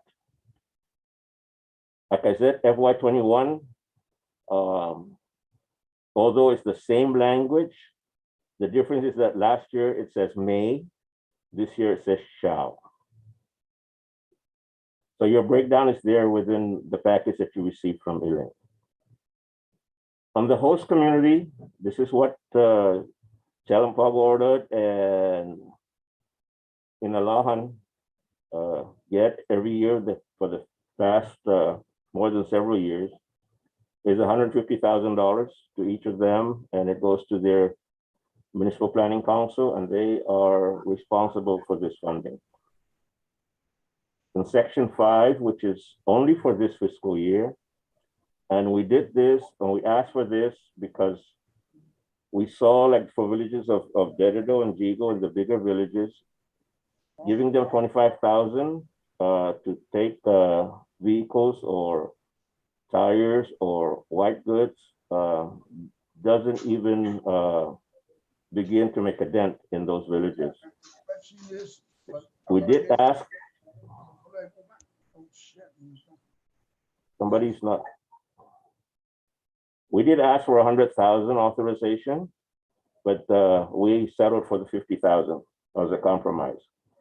And so for this fiscal year, once EPA approves the release of our funding, we are able to at least per category issue out up to $50,000 for the villages. Now, it doesn't mean that you're going to get the $50,000 all at one time. It means that we can give you up to $50,000 depending on the usage of those funds and how quickly and how fast you collect the items and submit the invoices. In section 6, in the continuing appropriation and prior year obligations, is something that we ask for every year. Again, we're very fortunate that we got it this year because at the beginning of the budget hearings, we were told that nobody was going to get any continuing appropriation authorization. simply because they weren't sure just how much money the government of Guam was going to have based on the pandemic.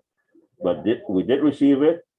This is for lapses in FY 21, not lapses in prior years to that. It's FY 21, and it's made available for your use. Now, the difference between this continuing appropriation and our new budget is that your lapses from your SMB, from your island-wide beautification, from your PSSEP remain in those programs.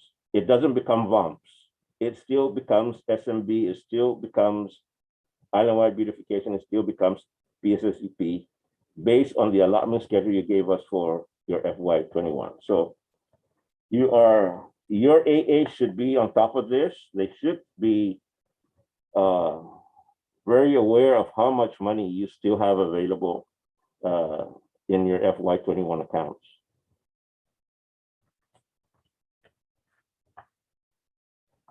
Any questions? The mayor of Chalampag Ward is recognized. Yes, thank you again, Mr. President. With regard to this budget, Angel, I mean, it's great to know that we were granted the authorization for carryovers. And you're saying that it's strictly FY 21 unexpended funds that are being allowed to be carried over into this fiscal year. Now, I always thought that the limited gaming fund was unique in that the carryovers can carry over, be carried over multiple fiscal years. So does this restriction of a carryover also apply to the limited gaming fund? Mayor does not. Yes, you're right. The limited LGF is carried over year after year. What this little section is saying is that the money you have from FY 21 is carried over to FY 22 and you can spend it. But in previous budget acts, it still carries over the prior year. So those still carry over. Correct. So yes, your money is still there. So the limited gaming money is still there, but if we didn't expend all of the island-wide beautification for 2020, 2019, 2018, whatever the case may be, that's now gone. The same with the street village maintenance budget and the island beautification monies. If we didn't expend all of the monies prior to 2021, that's now just the slate is closed. That's right, because once DOA closes the books on it, we can't reopen it. Sure. Okay. But the limited gaming fund, because ultimately, I think a majority of us use those monies for large projects. I mean, we replaced our baseball field lights at a cost of $96,000, and we used the monies from the limited gaming fund over multiple fiscal years to do that. But it wasn't something that could be paid for in one fiscal year. It took us 3 fiscal years to set aside funding in order to get that job done. And I see that with a couple of other renovation projects or repair projects that we need to do in the community. But it's going to take multiple fiscal years to actually pay for it. That's correct, Mayor. In fact, when you see the purchase orders, it's broken down by fiscal year and the monies are divided up. Okay. I just want to make sure because I know that I didn't spend more than maybe $1,000 out of the limited gaming fund for FY 2021. I would sure hate to lose that. Yeah, I just caution that, we don't know what's coming down the pipeline and we don't know about next year. And we don't know what's in the minds of the senators, but they could always come back and say, we need to stop limited gaming fund from being carried over because we need funding for other sources. So we just need to be cautious about, we can't always depend on something that we don't know what's going to happen in the future. Yeah, but Angel, I understand what you're saying. And we can't, the legislature can come back and change. I mean, they could change my host community premium fund, for all I know. But the point is when the bill was initially drafted and discussed by the legislature. That was the whole intent, is to provide funding, not only for the renovation of our facilities or some of the maintenance, because we're not the only ones who receive it. It's us, Parks and Recs, and the Department of Education. You know, and one of the reasons why in the initial provisions of the law, it basically said it always carries over. It's because we argued, you know, I think successfully, the Mayor's Council of Guam argued successfully that, you know, the reason why that was an essential part of the bill is because we were needing these funds to do large capital projects.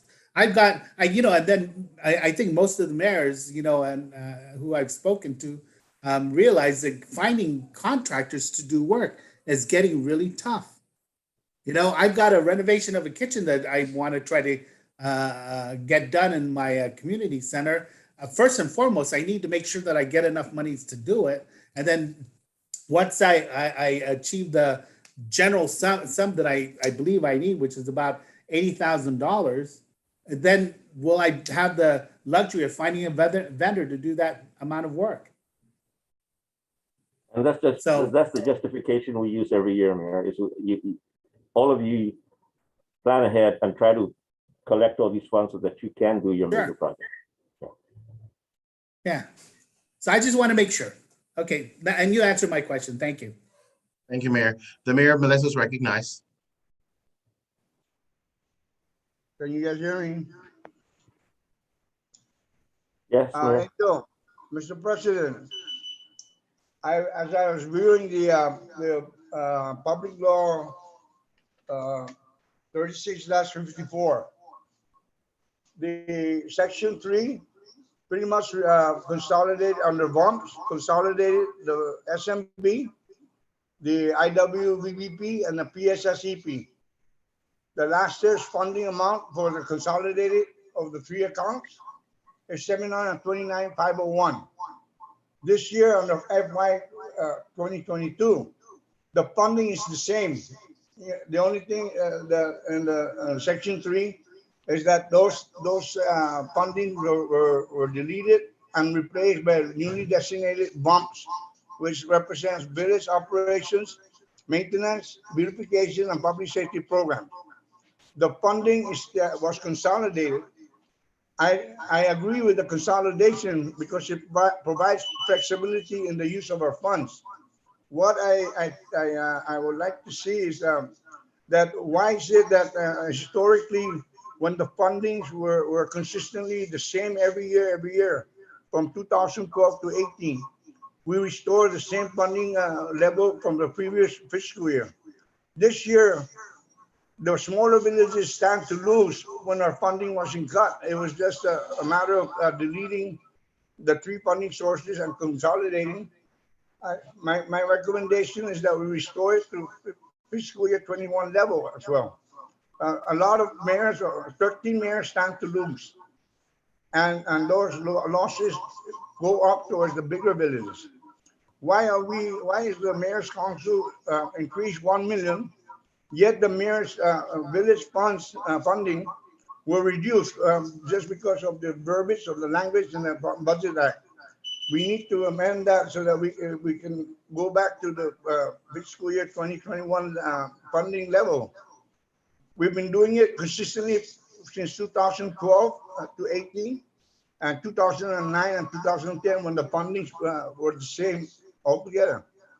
Yet this year, the funding is still the same, but we're going to get cut. I don't understand that. And the funding wasn't cut. The LDF was cut last year from 535,801 down to 400-some thousand, which equates to $23,295 per district. I don't understand why are we getting cut when the funding remains the same from last year's previous fundings. I'm asking the body to please revisit the distribution and amend and ask that the funding for each village be restored to FY 21 level. Because, okay, Mayor, so can we, Mayor, can I just? Yeah, I know, Mr. President, I'm trying to relate to everybody here that right. There's 13 villages that stand to lose, while 6 stand to gain. And the budget is still the same.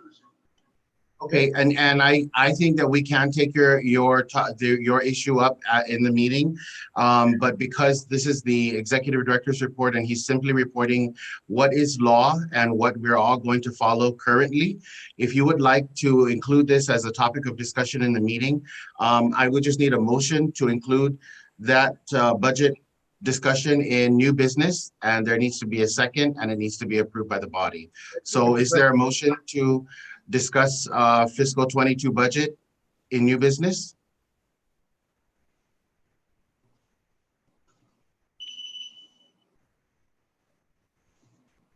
Mayor Gogwe, are you raising your hand or you're making a motion? Yeah, no, I'm raising my hand. I'd like to make a motion to include the FY22 budget appropriations under new business for this meeting.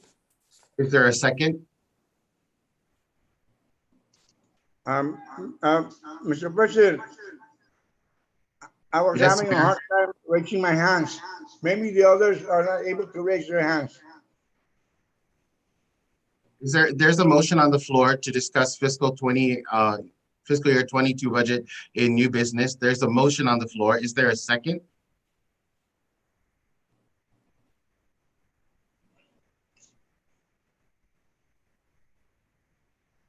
Again, I'm asking, is there a second? If there is no second, Mr. President, can we check if, because even myself, I was having a hard time finding the link to raise my hands. I wonder if my colleagues that are being affected adversely are not able to raise their hand at this time to be acknowledged. That's why sometimes I'm raising my hands in front of my camera. So if anybody my colleagues that are being affected, if you cannot do put yourself on camera and raise your hand so it can be acknowledged, it's the same fact. correct. But Mayor Ernest, I also saw your raised hand button at the very beginning. So I'm asking now, there was a motion made by the mayor of Chalampago Orda to place the fiscal year 22 budget discussion under new business. I'm asking for a second. Is there a second? Is it proper for me to second? You're a member, so yes. I believe Mayor Talofofu is raising his hand. Second the motion. You second the motion. So the mayor of Talafofo seconds the motion. Is there any further discussion on this motion? The motion is to discuss fiscal year 22 budget in new business. Is that correct? That's correct, sir. Okay, well, the person that made the motion was the mayor of Chalampago Orda. That is correct. Okay, the mayor of Sinahanya has a question. You are recognized. Considering that this is a law already, I don't think that we're not empowered to amend laws. I mean, are we going to be wasting our time trying to do this? It's nothing within our realm or within our reach right now. There's no way we can strike or amend anything that's on the paper within there. So, I mean, we can discuss it, but as for changing it, it's already set. Okay, thank you, Mayor. The mayor of Molesto is recognized.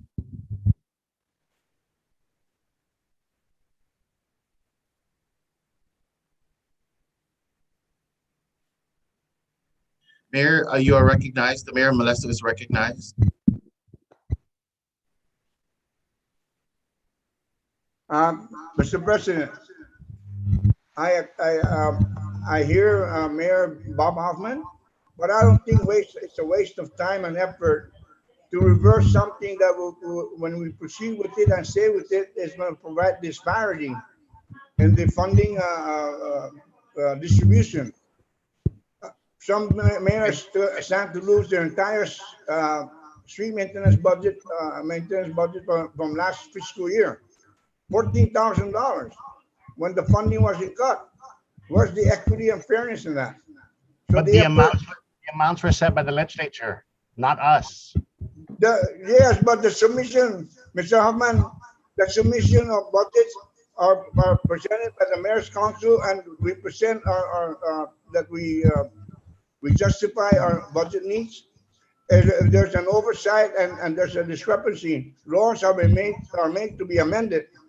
Yes, If but there's it a was, mistake, the discussion already happened on the floor of the legislature on all these amounts. It's not a surprise to most that it was there. Bob, we can Yes. still go back and Okay. amend the law, okay? That's The order. legislature- Both of your comments are duly recognized and they are, this is part of the discussion, but I'd like to just have the discussion on the motion to discuss this, to discuss the fiscal year 22 in new business. Are there any other, is there any other mayor or vice mayor that would like to have any discussion on this motion?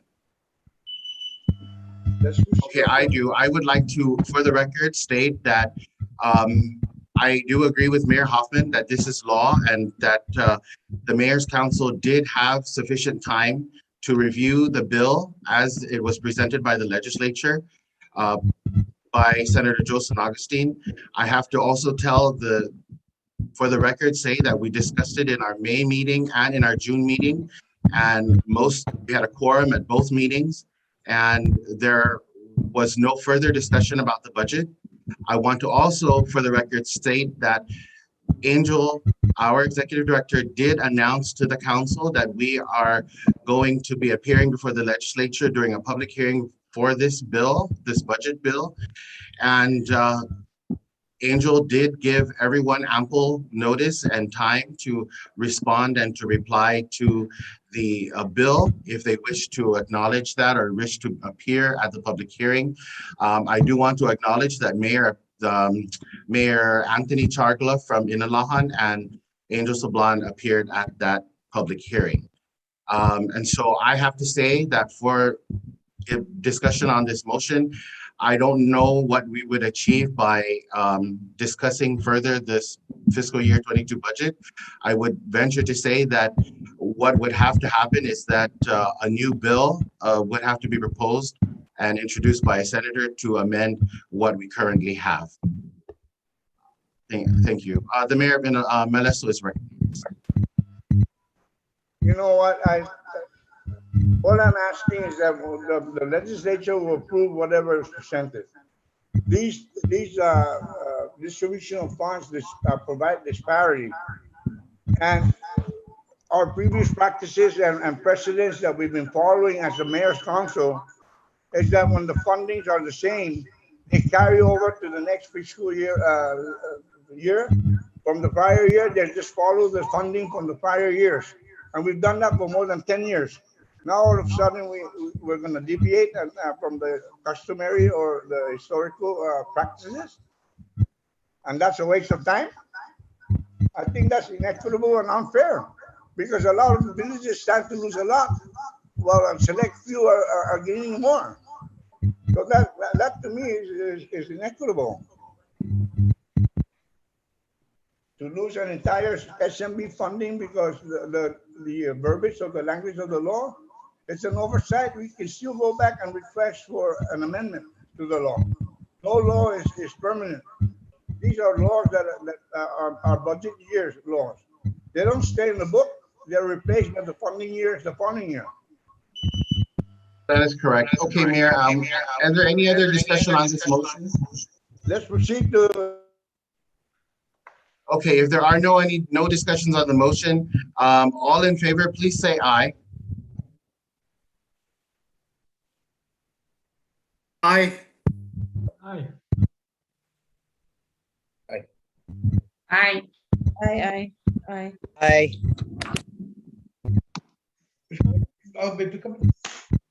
Okay, all who oppose, please say nay. Nay. Nay. Okay, because there are nays, we're gonna have to do a count. Secretary, could you please do a roll call on this motion to discuss fiscal year 22 budget on new business? Yes, sir. Mayor Jesse Allett, Nay. Mayor Del Alvarez,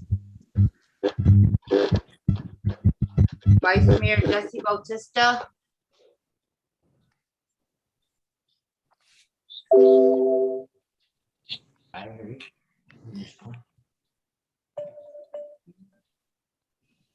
Vice Mayor Peter Benavente,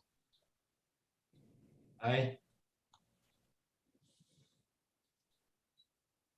Mayor June Blas, Nay. nay. Sorry, Nay. one more time. Nay. We need to have this at another time, please. Okay. Mayor Anthony Chargaloff, Mayor Ernest Chargaloff,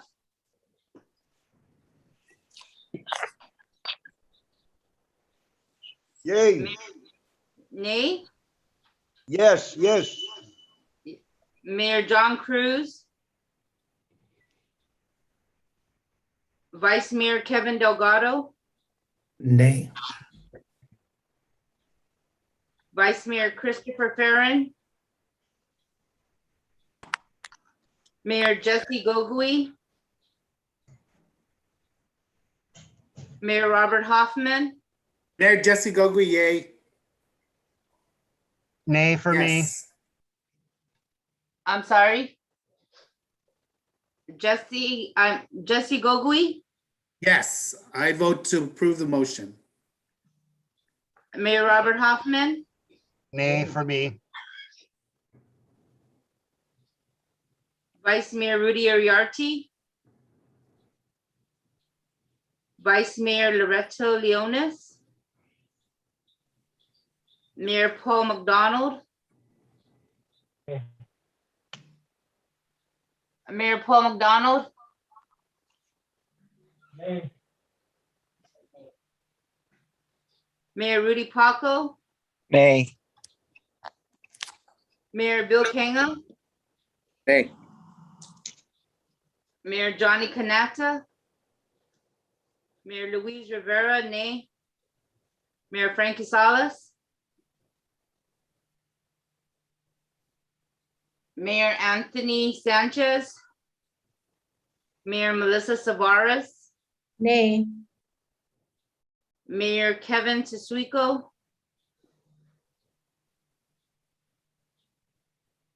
Mayor Vicente Tidagui, Aye. Vice Mayor Albert Toves, Mayor Alan Nagopta,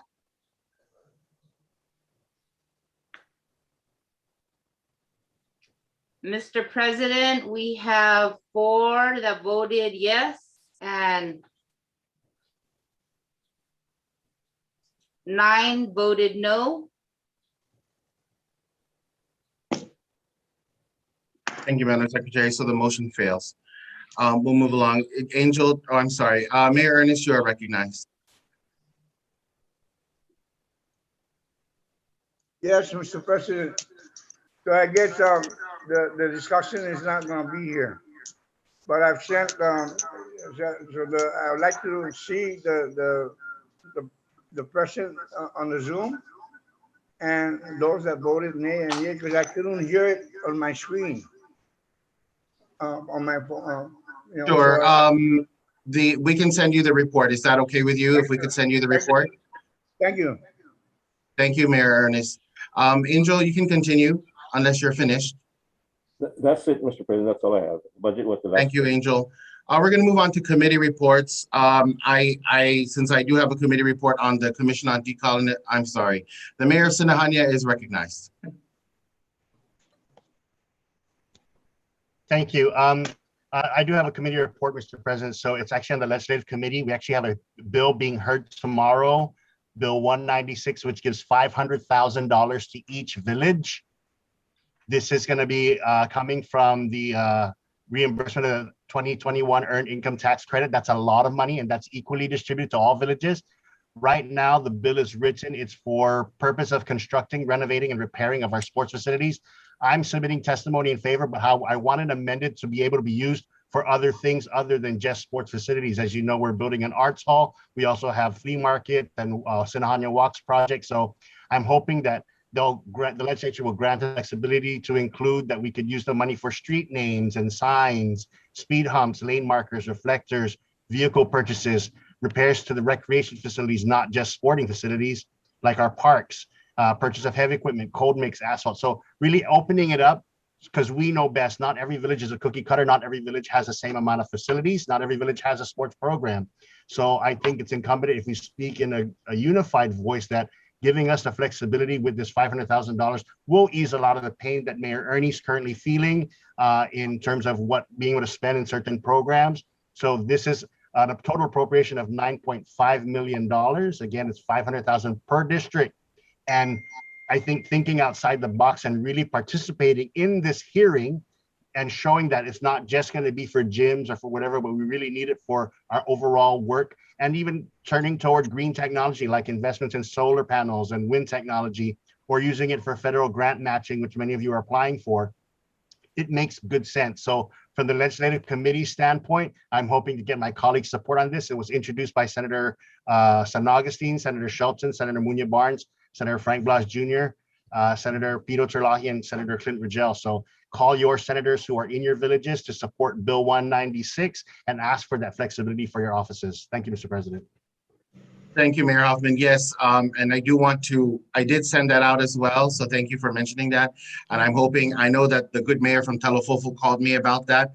And I'm hoping that he, along with everyone else, will submit testimony or will be present at the public hearing tomorrow to fight for that $500,000 that Senator Snoxine and his colleagues are working for us. So on the Commission on Decolonization, I wanted to let everyone know that there is, on October 11, they will be launching an educational campaign, and I'll send you the flyer and the reservations link in case any one of you or if your residents would like to attend the launch. I think it's a long time coming that an educational program is disseminated to our people so that they understand the work on the Commission on Decolonization. So we're looking forward to that. The Mayor of Molesto is recognized.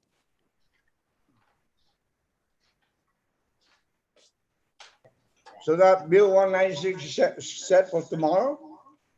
That is correct. I'll resend the public hearing notice along with the bill after this meeting.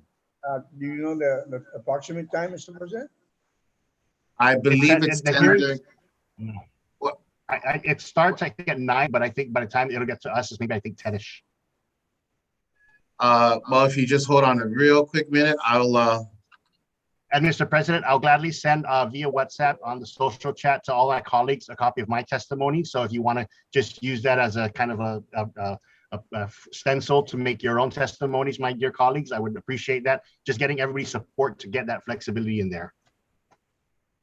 Yes, for sure.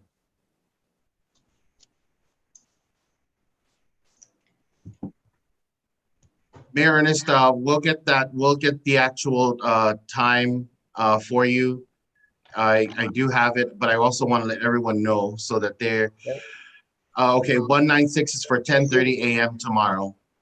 Yeah. Thank you, Mr. Thank you. President. Thank you. Moving along. Are there any other committees, standing committees that would like to report? The Vice Mayor of Manila is recognized. Hi, good afternoon, everyone. I sit on 2 councils. So the first one is the State Advisory Group. The State Advisory Group, the last time we did meet, though, was on June 10th. So it's at a standstill right now. But of course, when they call the next meeting, we will be represented. And the second one is the Guam Early Learning Council.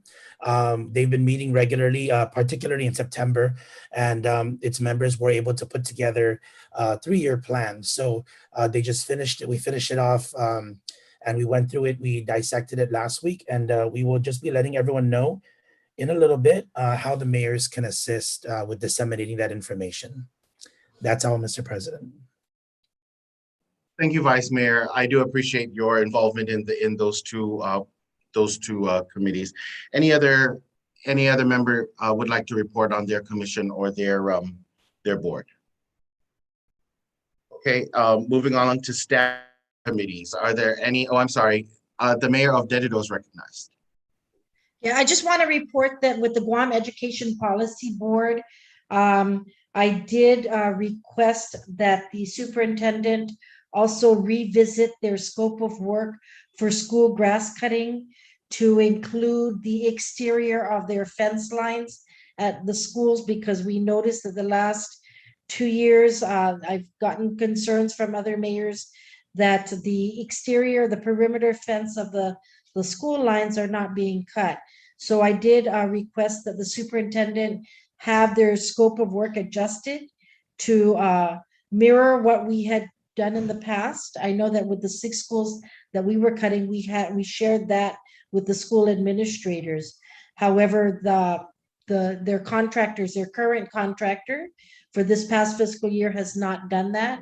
And so we asked that they include that in the scope of work. And so when they send out their RFPs for their school grass cutting, that the perimeter fence is also included.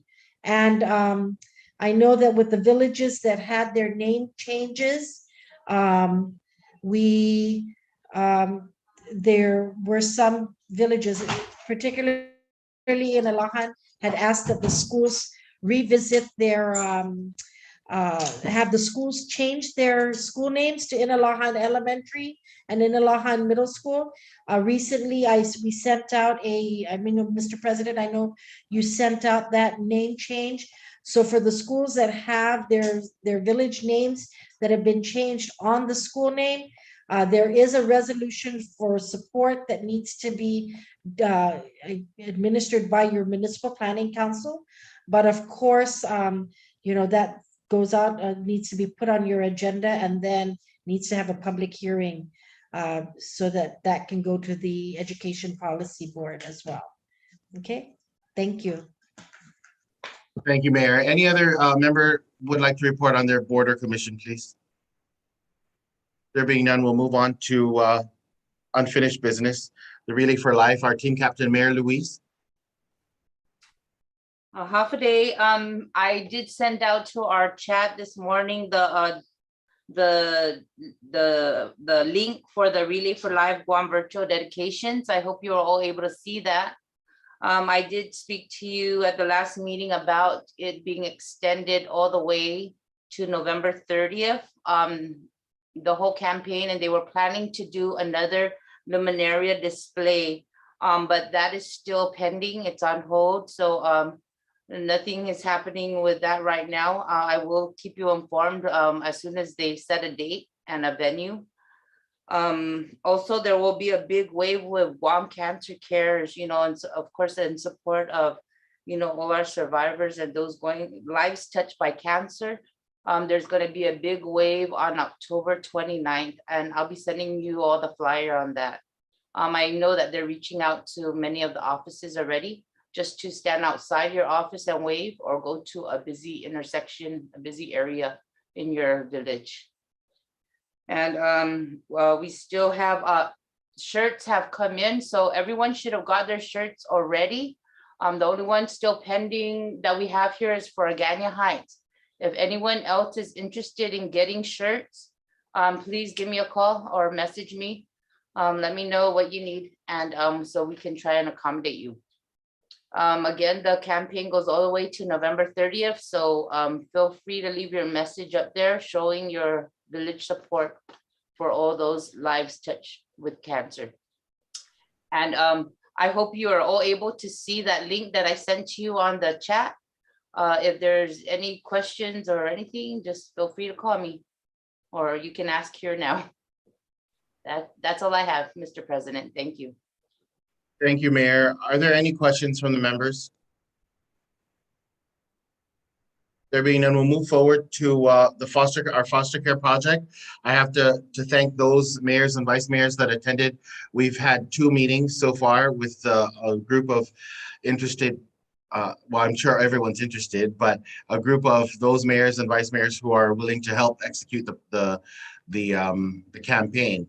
And so we did have some in-depth discussion on what we would like to do as a council. And Vice Mayor Kevin Delgado put together a timeline for us on how we're going to proceed.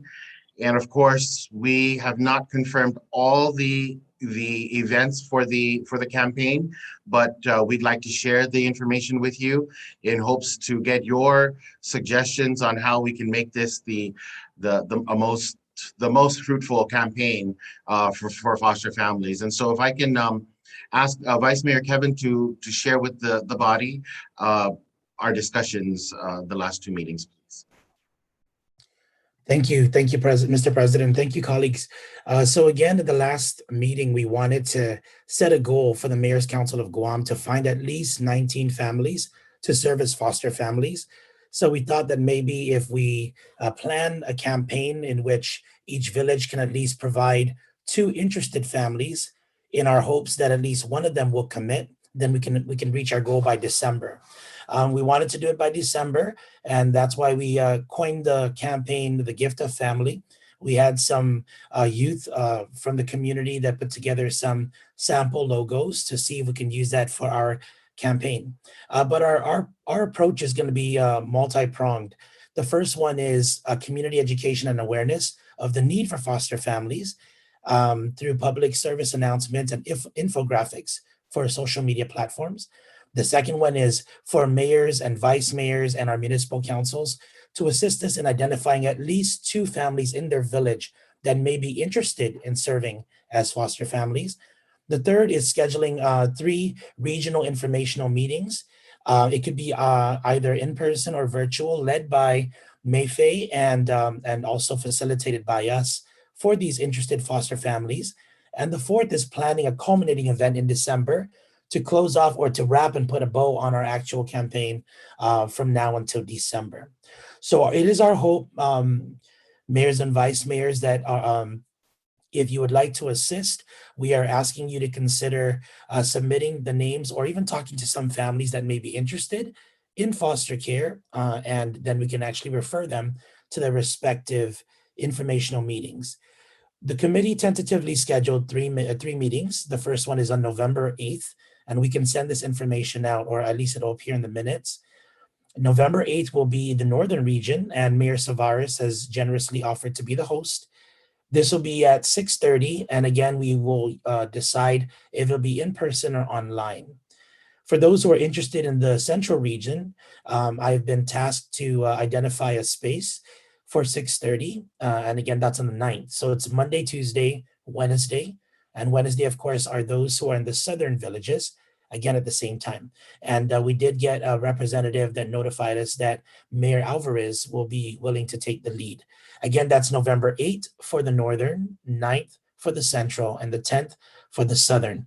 Anyone can join any of those meetings, but we just wanted to spread it out so that if it was in person, then we can, we can kind of spread everyone out, and then we would alleviate a crowd.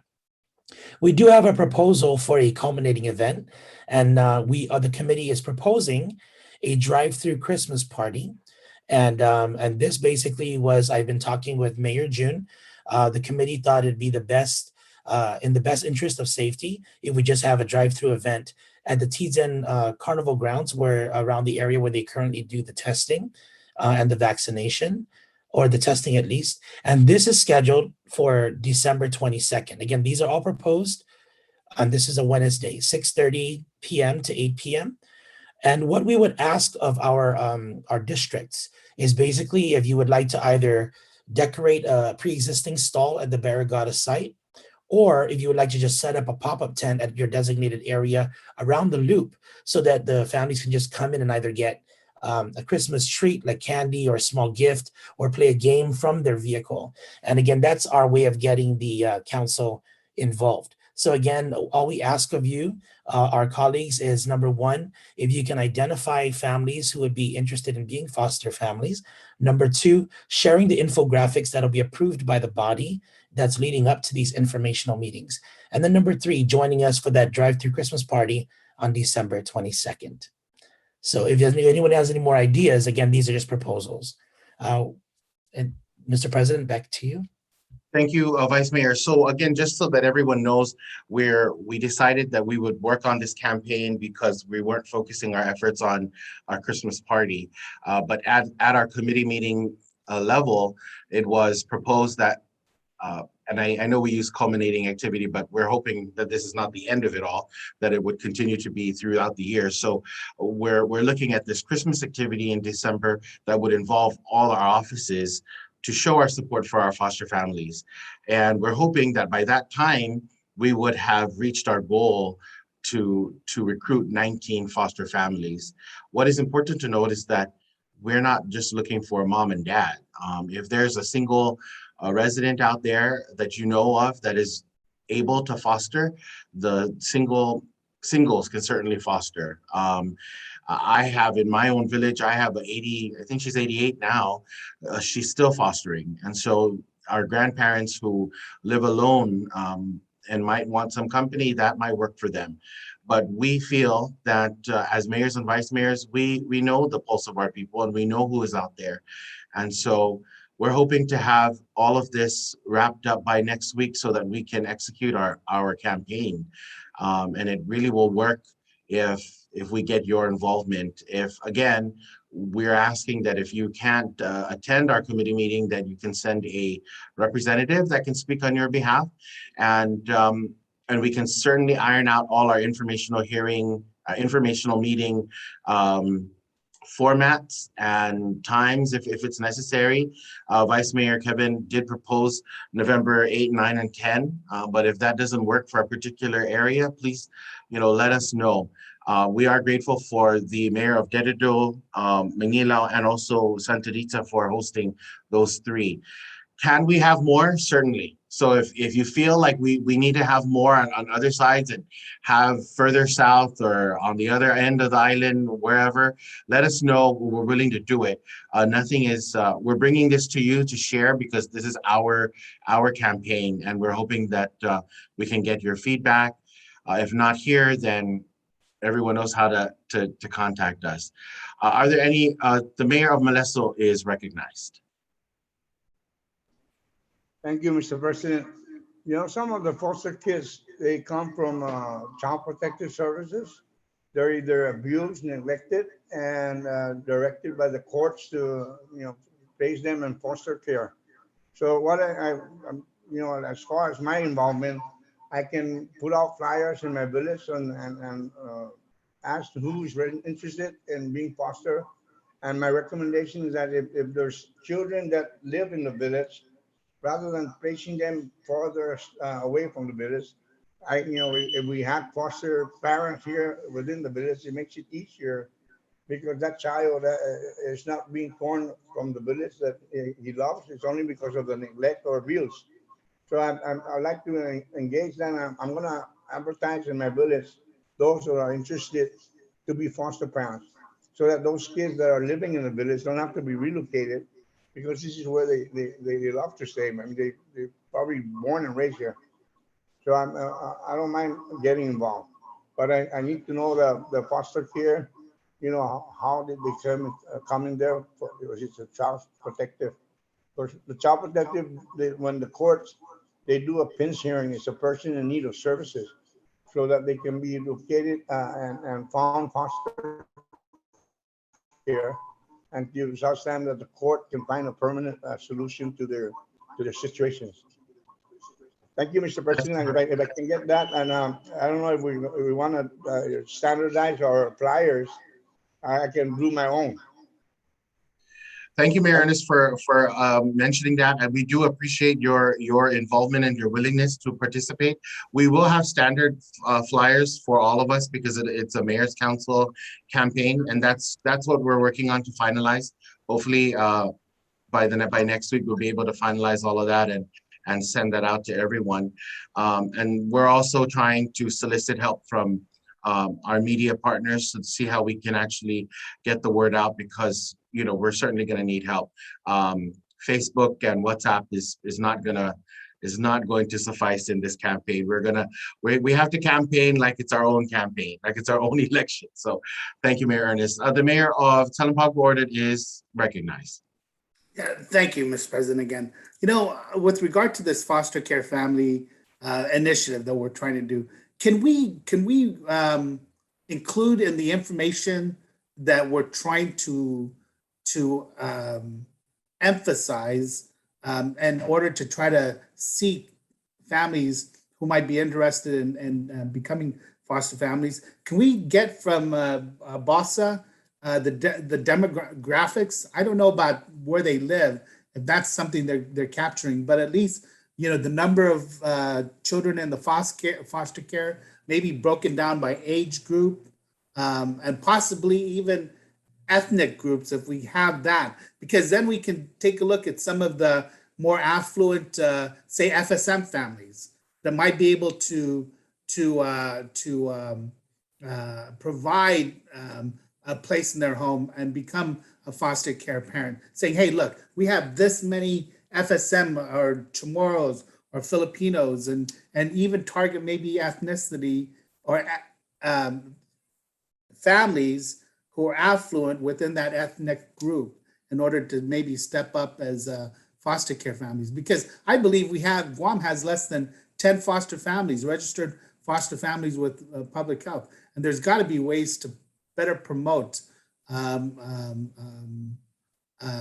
getting more people involved. And I think helping them understand the demographics of what we're talking about and the number of children that we're trying to seek foster homes for would be, you know, very, very helpful in this initiative. Yeah, I know Vice Mayor has some, the Vice Mayor does have information on that. I do want to share with you though, and the rest of the council, that I have been a part of this all started because I'm a part of the technical assistance meetings with public health and their foster care partners. And there definitely are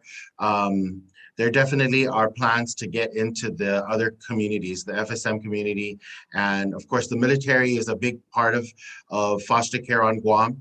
Harvest House plays a big role, just as well as Ali Shelter and Public Health. So we'll certainly be tying them. And you're right, we do need to, having that information might be helpful. Vice Mayor Kevin, did you have something to add to that, please? No, just thank you very much for your suggestion, Mayor Gogui. We did, right after our committee meeting, we did make the request for all that information from Mayfei. So we're just waiting for the email, and then we'll extract it or make it as easy as possible for our colleagues to utilize, and then we will move from there. Thank you. Thank you. Thank you, Vice Mayor, and thank you, Mayor Gogui. So I do have a question though. In preparing this campaign, we do know that through the help of Vice Mayor Kevin and some volunteers, we do have some proposed logos.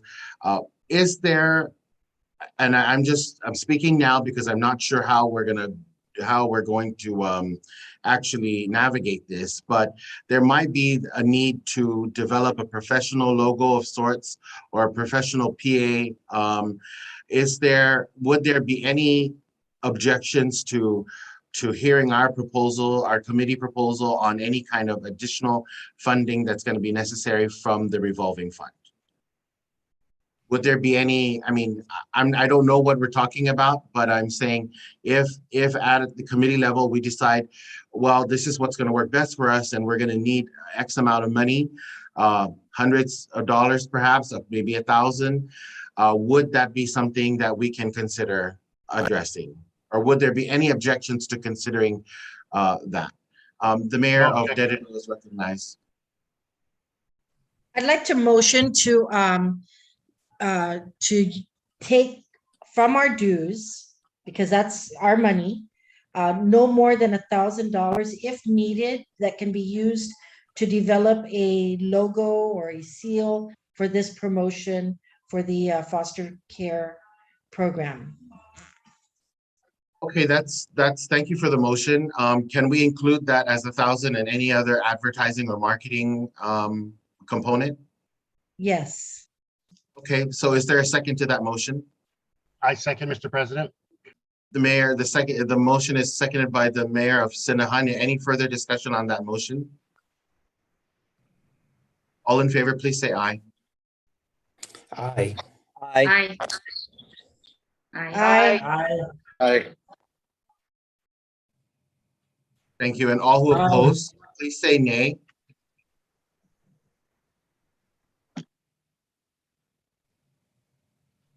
Hearing no opposition, the motion is carried. Thank you very much. The mayor of Sinahanya, did you still have anything to say?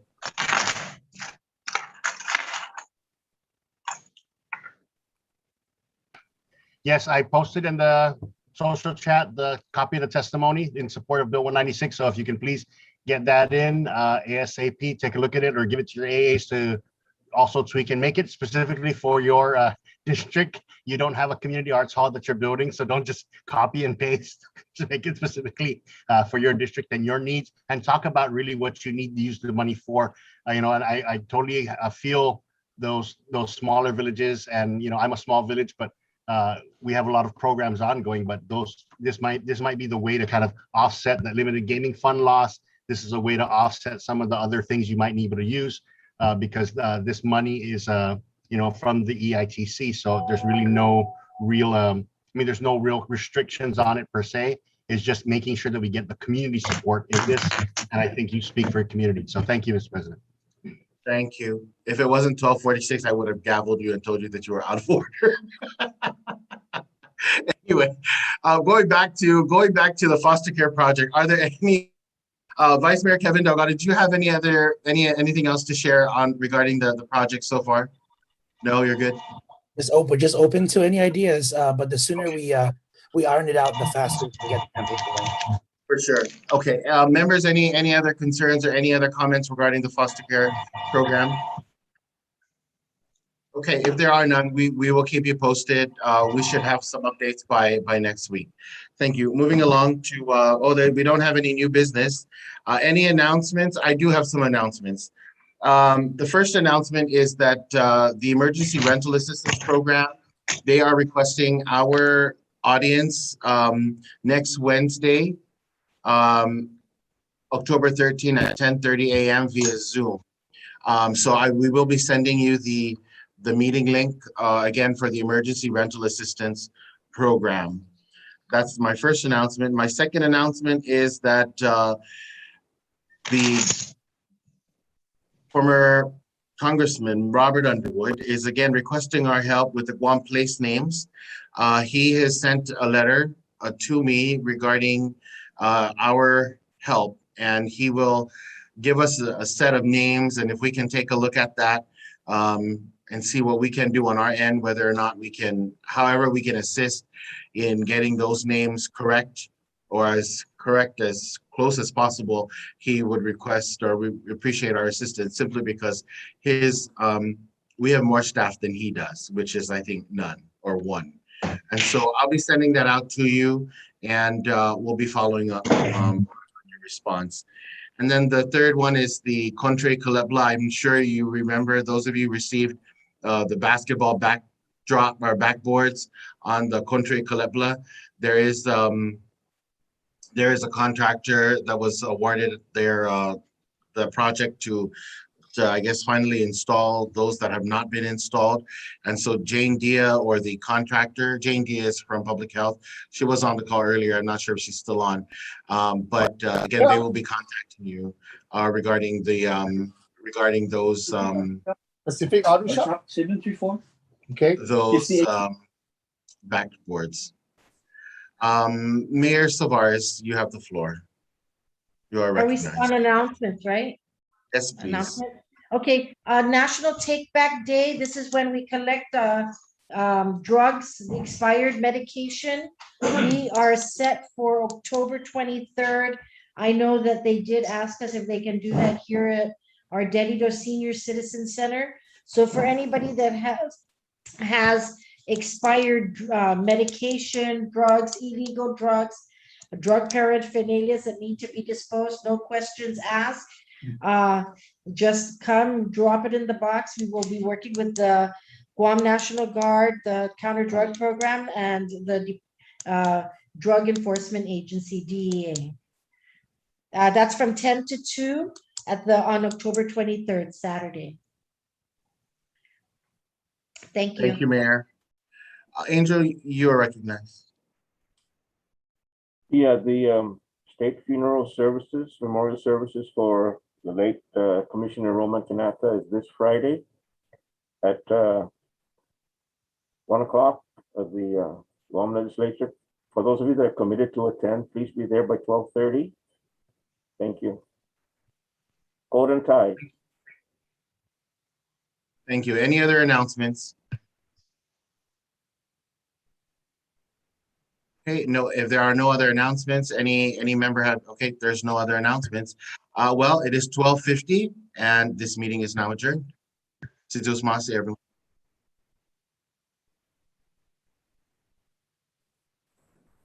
Adios. Okay, thank you.